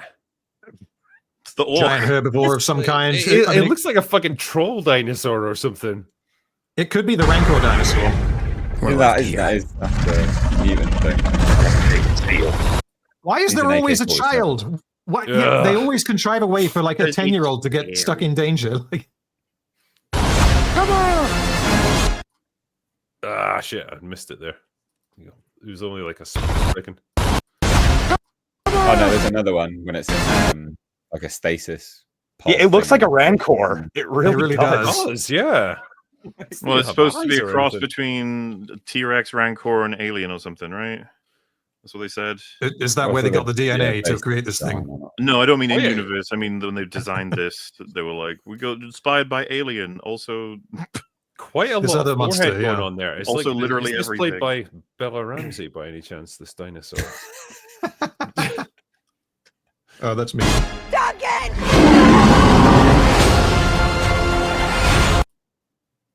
Sorry, I'm just pausing it just for cool.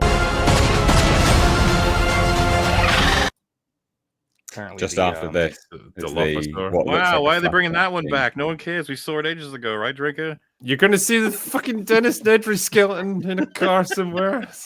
Guarantee it. Yeah.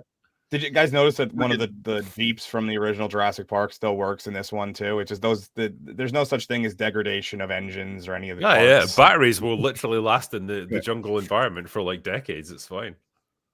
We put ourselves in a place. There. This looks like a flashback. What right? is that? That's that gigantic thing. That's like the Grendel. This is like fucking Alien Resurrection with the big fucking skull alien at the end. I gotta say I'm down for this. I think it's cool. I gotta say I'm not. This is just a personal thing, but like as someone who was like an autistic dinosaur lover and to some degree still am, Jurassic Park like is and always has been like a monster movie because like the designs of the dinosaurs are not always going to be one-to-one with reality. Yeah. Even with the reality that was believed to be true at the time, because for example, like Jurassic Park 3 redesigned the velociraptors when it was discovered after Jurassic Park 1 that they should have feathers or probably had feathers. But then you get things like the Spinosaurus and the Mosasaurus from Jurassic World, which are pure fantasy. Spinosaurus is kind of believable. The Mosasaurus is like 7 times larger than it ever was. But I at least prefer it when they're pretending to be like, look, these are dinosaurs that we've built using lizards. But then Jurassic World and this one has gone even further, being like, actually, we slapped 6 different dinosaurs together because people aren't entertained by normal ones. So we made them even more ridiculous. And then we had the Indoraptor. Look, a Velociraptor was the size of a turkey. All right. So if we're being really critical of it, come on now. Well, what they did was they took the whole it's 6 feet long. That's what I mean. There's so many dinosaurs to take advantage of that they have yet to tap into. That, in an ironic way, they could show us some dinosaurs we've never seen before and say, this is a crazy mutant one. Then go, ha, joke, it's actually this one did exist. But you believed it was a mutant, didn't you? I mean, yeah, I guess. This yes. Like, what's that going to accomplish in a movie? It's like... Yeah, well, you thought it was a crazy, like, combination of different dinosaurs for, like, your entertainment purposes, but it was actually a real one. Like, it wasn't for entertainment. This one is just some crazy monster that they ran away from, right? Because it was like an accident mutation or whatever. That's their story this time. What I'm trying to say is that with talent and time and effort and fucking directors who know what they're doing when they shoot dinosaurs, is you can create horror out of any of them, especially ones that we haven't seen hardly any of. Oh, yeah, I mean, like... big scaly reptilian thing that hunts you in the forest. Like you definitely create. We haven't even got that much on the Spinosaurus, which apparently there's going to be 3 of them in this movie. So they're really going to be this scene right here now. Yeah, this scene here. Mosasaurus in this scene. I actually read about this. This is they want because one of the infamous scenes that was removed from the book to the original movie was the raft chase. A lot of people were upset about that. They were like book fans, and so this is specifically. Like they took as much of that as they could and added it to this movie, the raft chase, and they added the 3 Spinosauruses for some reason. Yeah, this here just reminds me of the scene on the boat in Jurassic Park 3, which is at night and is, or at least was when it came out, pretty scary. When I was 9 years old, I shat my pants in the cinema. The Spinosaurus was actually like a villain in that movie. And it was. It didn't need to be a mutant. Yeah. But then, like, in this scene, like, none of the characters are really acting like they're particularly afraid of whatever's in front of them. They're throwing quips back and forth. You compare that to one of the weaker Jurassic Park movies. Well, I mean, the weakest Jurassic Park movie until we get to the Jurassic World movies. They're actually selling the fact that they are being stalked by this dinosaur that is under the water. Yeah. Piano tune for the original I'm still thinking it looks good. I'm optimistic for it. Looks exactly like what I'd expect, which is another fucking sequel to Jurassic Park. I think it's going to be a dumb action monster movie. It'll disrespect the first movie again because they don't know how not to do that. If they do dumb monster action movie like again Jurassic Park 3, which I will defend, I think it gets overhated. If they do that rather than trying to do what they did with Jurassic World, then I might enjoy it. But I don't trust them to do that. It is a little weird that they chose Jurassic World Rebirth, because I feel like if they would have called it Jurassic Park, what are you reborning? I mean, when was the last one that came out? Like 3 or 4 years ago? You're rebirthing something from not even half a decade ago.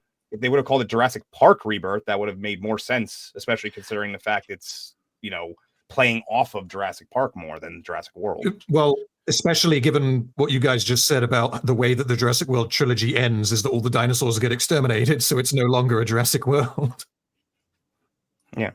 I could understand them keeping the name Jurassic World if that was the setting they were going to go with, but apparently it's not. Is the budget for this film estimated at $265 million?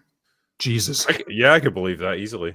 Because someone said, where's your script, Muller? And I was like, pass over that fucking money and I'll give you one. It won't be that hard. Honestly, I know you guys are giving it lots of shit. There's two things going for it specifically. So, one, the depreciating profits of the previous movies, and Universal going shit, like these were a moneymaker that's not good anymore. And then the fact that they brought on David Cope, the original writer of the first movie, and the fact that we already know that this is like an additional side point. They tried to get some other directors on board, but there was like creative differences. They were like, no. It's set in stone. Like, this is the story that we're going with. This is the script we're going with, which is David Cope's, and he's the original writer of the first one.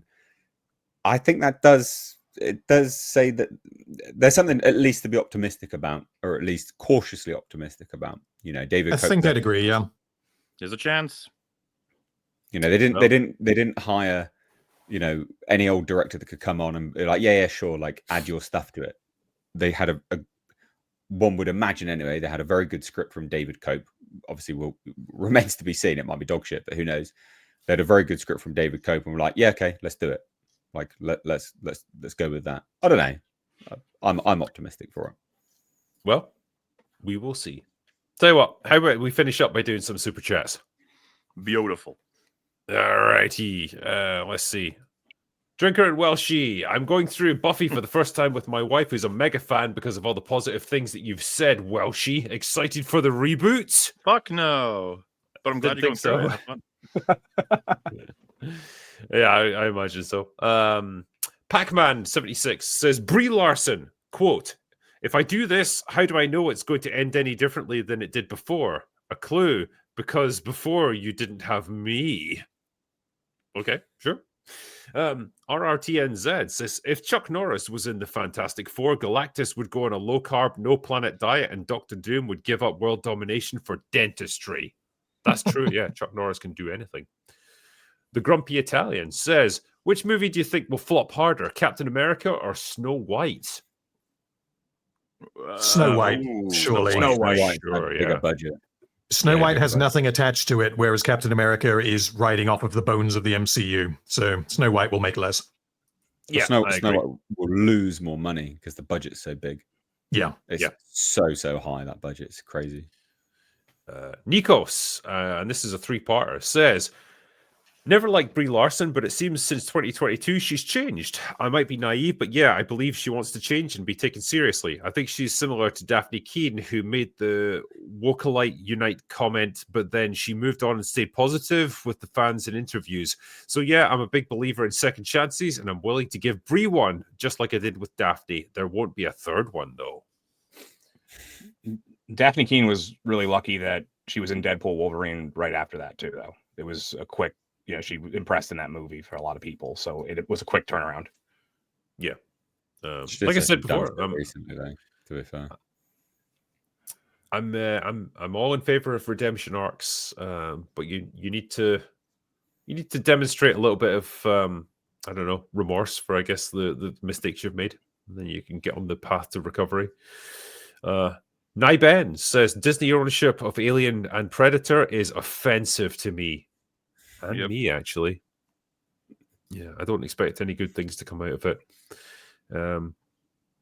Chucksenhausen says Cobra Kai premieres in 7 days. Can't wait. Yes, hopefully they end it on a good note. Mr. Luca says, why is there an alien hybrid in the Jurassic World trailer? Because otherwise people won't watch it. Yep. Jordan Pendragon says, I sent this chat in hopes of inciting a half-hour-long discussion centered on the topic of obesity in the rap industry. Don't get us started, man, because it will happen. We're just fascinated with fatties, okay? What can I say? Yeah. You know, where'd they come from, you know? Well, in the same way you look at a circus freak and you're like, holy shit, that's weird. Like, how did it happen? Just like that with fat people. Finbar White says, hey, Drinker, and the whole panel, do you think with the Fantastic Four smaller budget, Marvel is going to claim to be a success, even if it takes less than 200 million? I think we've seen that one already. We did that one. Yeah, that was we did that one earlier. Yeah. Thunderstorm says, Fantastic Four, none of the cast fits their roles. Captain Woke, Lost Falcon looks bad, leaving the Thunderbolts to just be not woke. Just one thumbs up, please. Well, I don't know. Thunderbolts, any hopes for it? No. Pretty much, yeah. I don't know what it is, so I guess that answers the question. Yeah. Next one, Will Dreamer. Here's a scenario. Picture this. The panel are the crew of a small starship. What are your jobs? What missions could you accomplish? And what scenarios would kill you all? Oh. I'm Scottish, so I feel like I should be on engineering. I'm the only American on the panel, so probably something with the guns, I would assume, is what I have to do. Just shoot some aliens. Just have to shoot shit all over the place. That's what I have to do.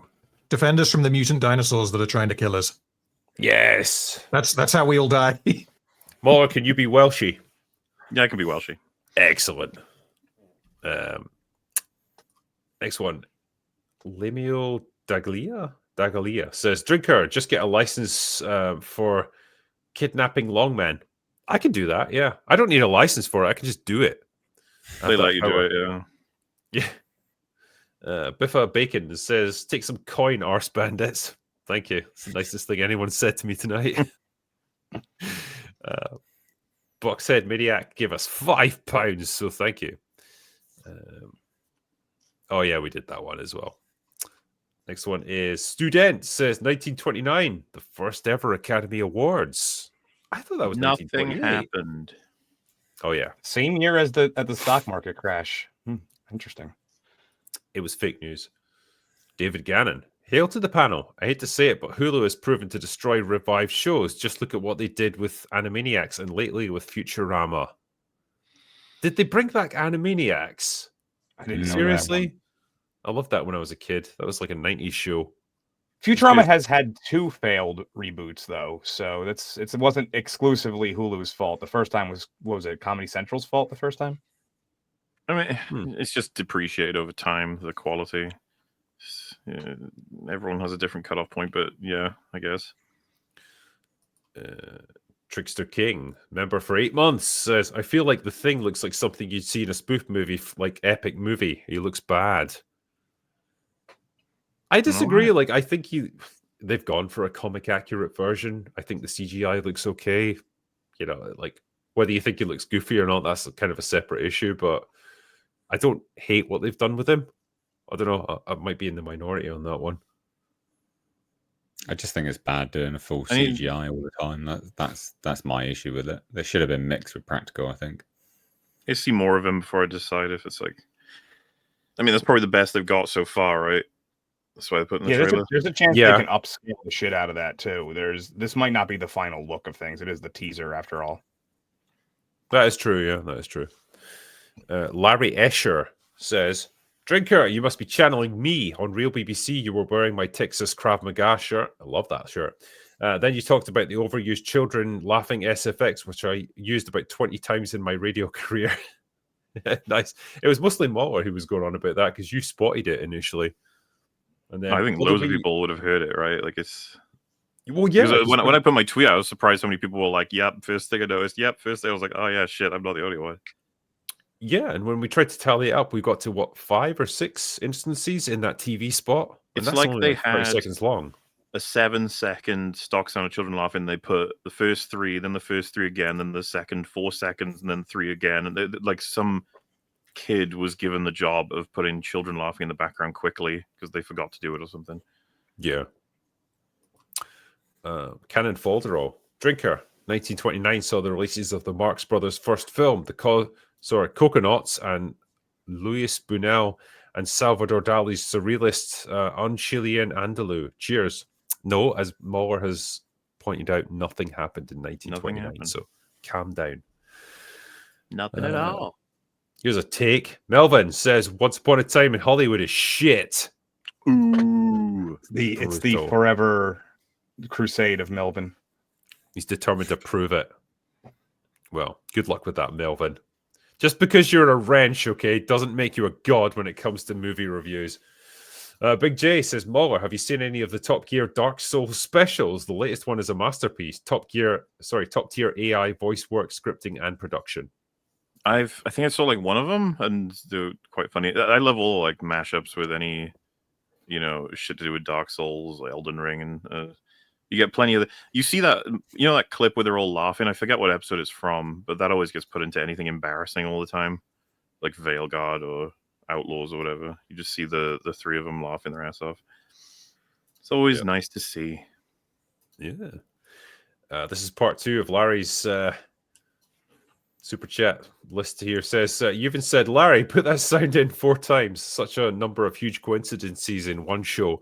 By the way, that sound effects is on the Hollywood Edge SFX library. Did not know that, actually. Does not surprise me at all. Someone's getting it, put it somewhere that everyone has access to it, whatever it is. Yeah. Box said, Maniac, I got COVID around the time that the Eternals came on Disney Plus, and even dying in bed, I managed 37 minutes and 36 seconds before I decided to sleep instead. I think that's probably a wise choice. Yeah. Lion Main Man says, I don't think the Fantastic Four is going to be good. Every time the MCU shills see it, they think it's the best thing that God created. There is a little bit of that, I think. Like, it's the same with Star Wars. New product comes out or a new film gets announced, and it's like, Star Wars is saved. But it's not. Yeah. We are so back, gets said every time. How could there only be one person to pass the Slayer mantle to, considering at the end of Buffy, she granted the Slayer powers to all the women in the world? Not all the women, but I think it was all the women who potentially could become Slayers. Yeah, I assume that they'll account for that by saying she's just mentoring a particular one or something special about her. She'll be the key to everything. Something. Do you think the one that she mentors will be a black lesbian by any chance? That was the initial reboot plan. It was going to be a reboot with Buffy being black. So I imagine that they're going to want to try and keep some remnants of that. Yeah, maybe. But this time they can't have Buffy not be Sarah Michelle Gellar because she's going to be their main draw.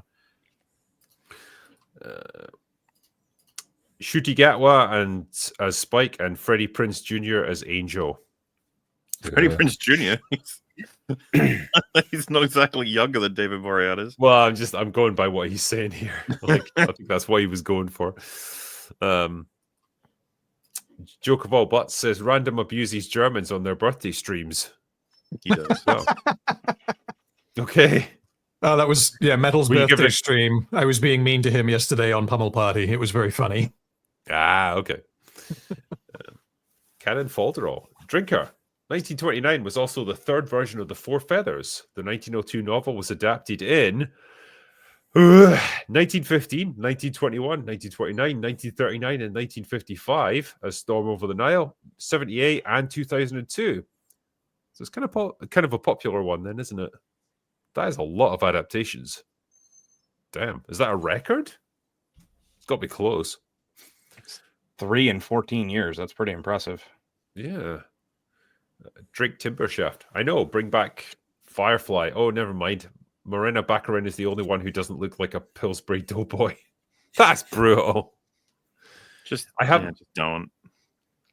I haven't looked up what the cast looked like, apart from Nathan Fillion, obviously, because he's still in stuff. How There was a do point they where look Jewel more? State. There was a point where Jewel State looked like anorexic. I mean, broadly speaking, like, no matter what the current state of the cast is, like, I'm sure, for example, an older Nathan Fillion could probably nail an older Mal, but I just don't want any of it. Leave it alone. It's going to be awful if you do it. I don't want it.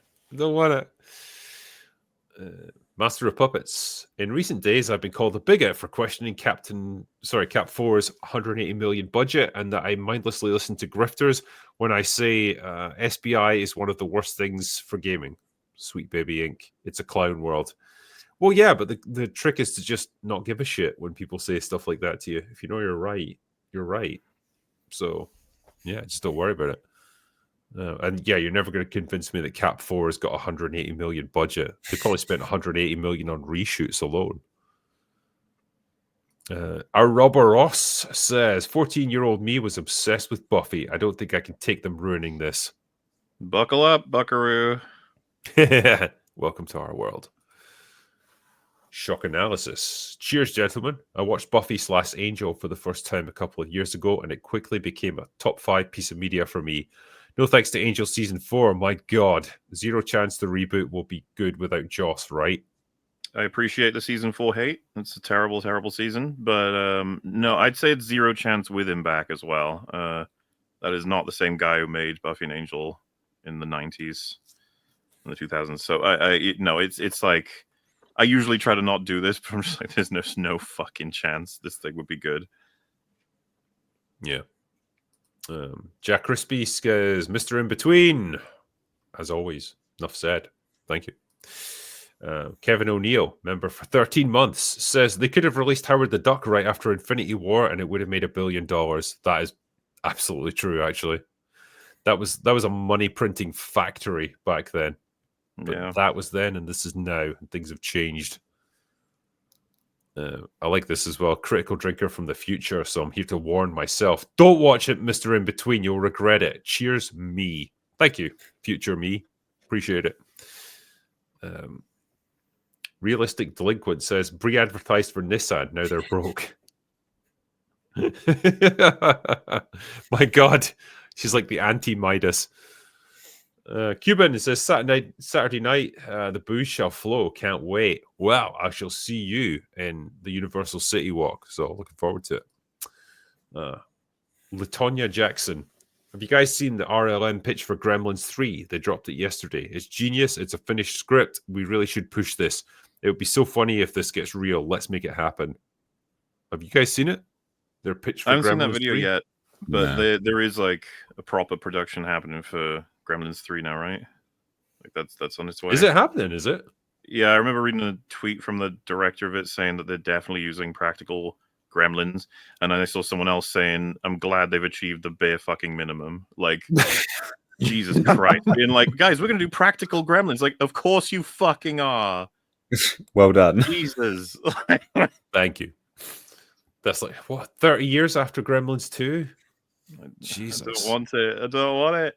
No, just stop with the legacy sequels, man.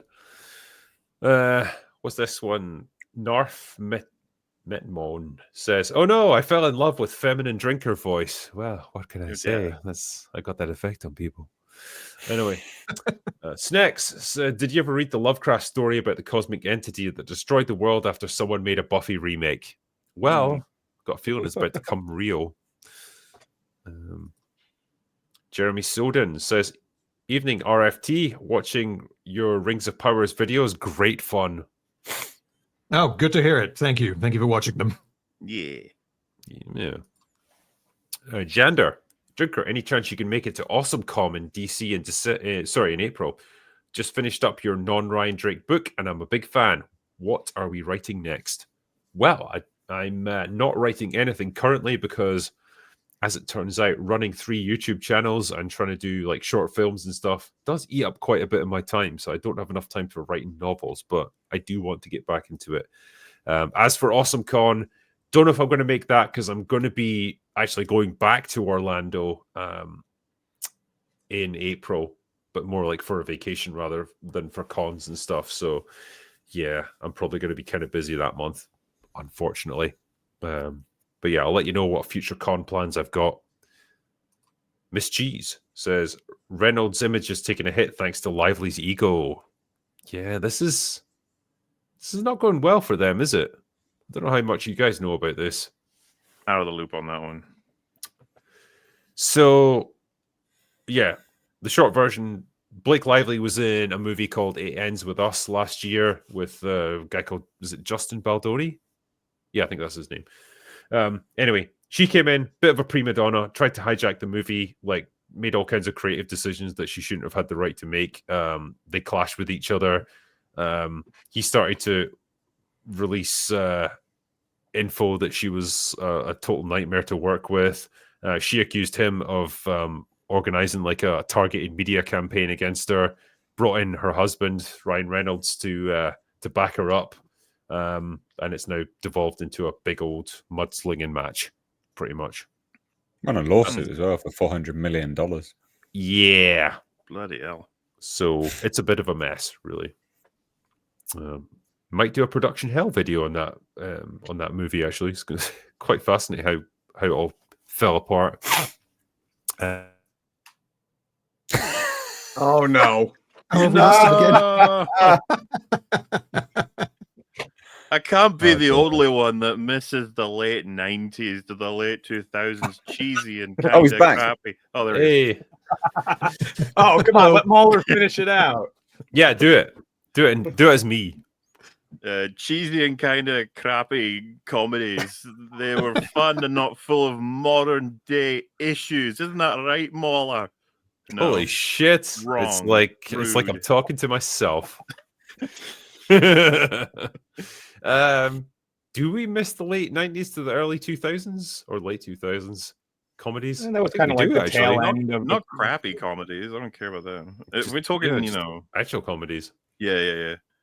Mid-90s Jim Carrey movies were solid.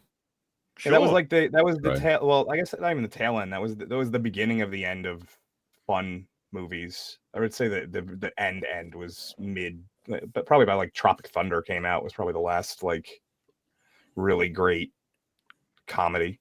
Yeah, that was like 2009, I think. Yeah, it was 08. It was the same year as Iron Man. Yeah, right. And so yeah, like that's really the end of that era of like actual funny comedies. So yeah, I'd be all right with going back to that era. Someone said, "Don't quit your day job, Wallace." This is my day job. What do you mean? One of my several. Yeah. So quit your day job and get a different one. Yeah. Okay, fine. Maybe I will. Send us a postcard from the US of A. Safe journeys. Thank you. I will not send you a postcard, but I will be at the con. And who knows, there might be footage of me like doing panel events and stuff. We'll see. B-Buster says, Saturday, who will be the last one standing? Drinker, Ryan, or X-Ray Girl? I mean, she's a girl. She can't drink for shit, man. It's going to be between me and Ryan. And he tends to start drinking about 2 hours before I do. So, like, I've got a fairly good chance that I'll still be dry. I'll still be standing by the end. It was close last year. We'll see what happens this year.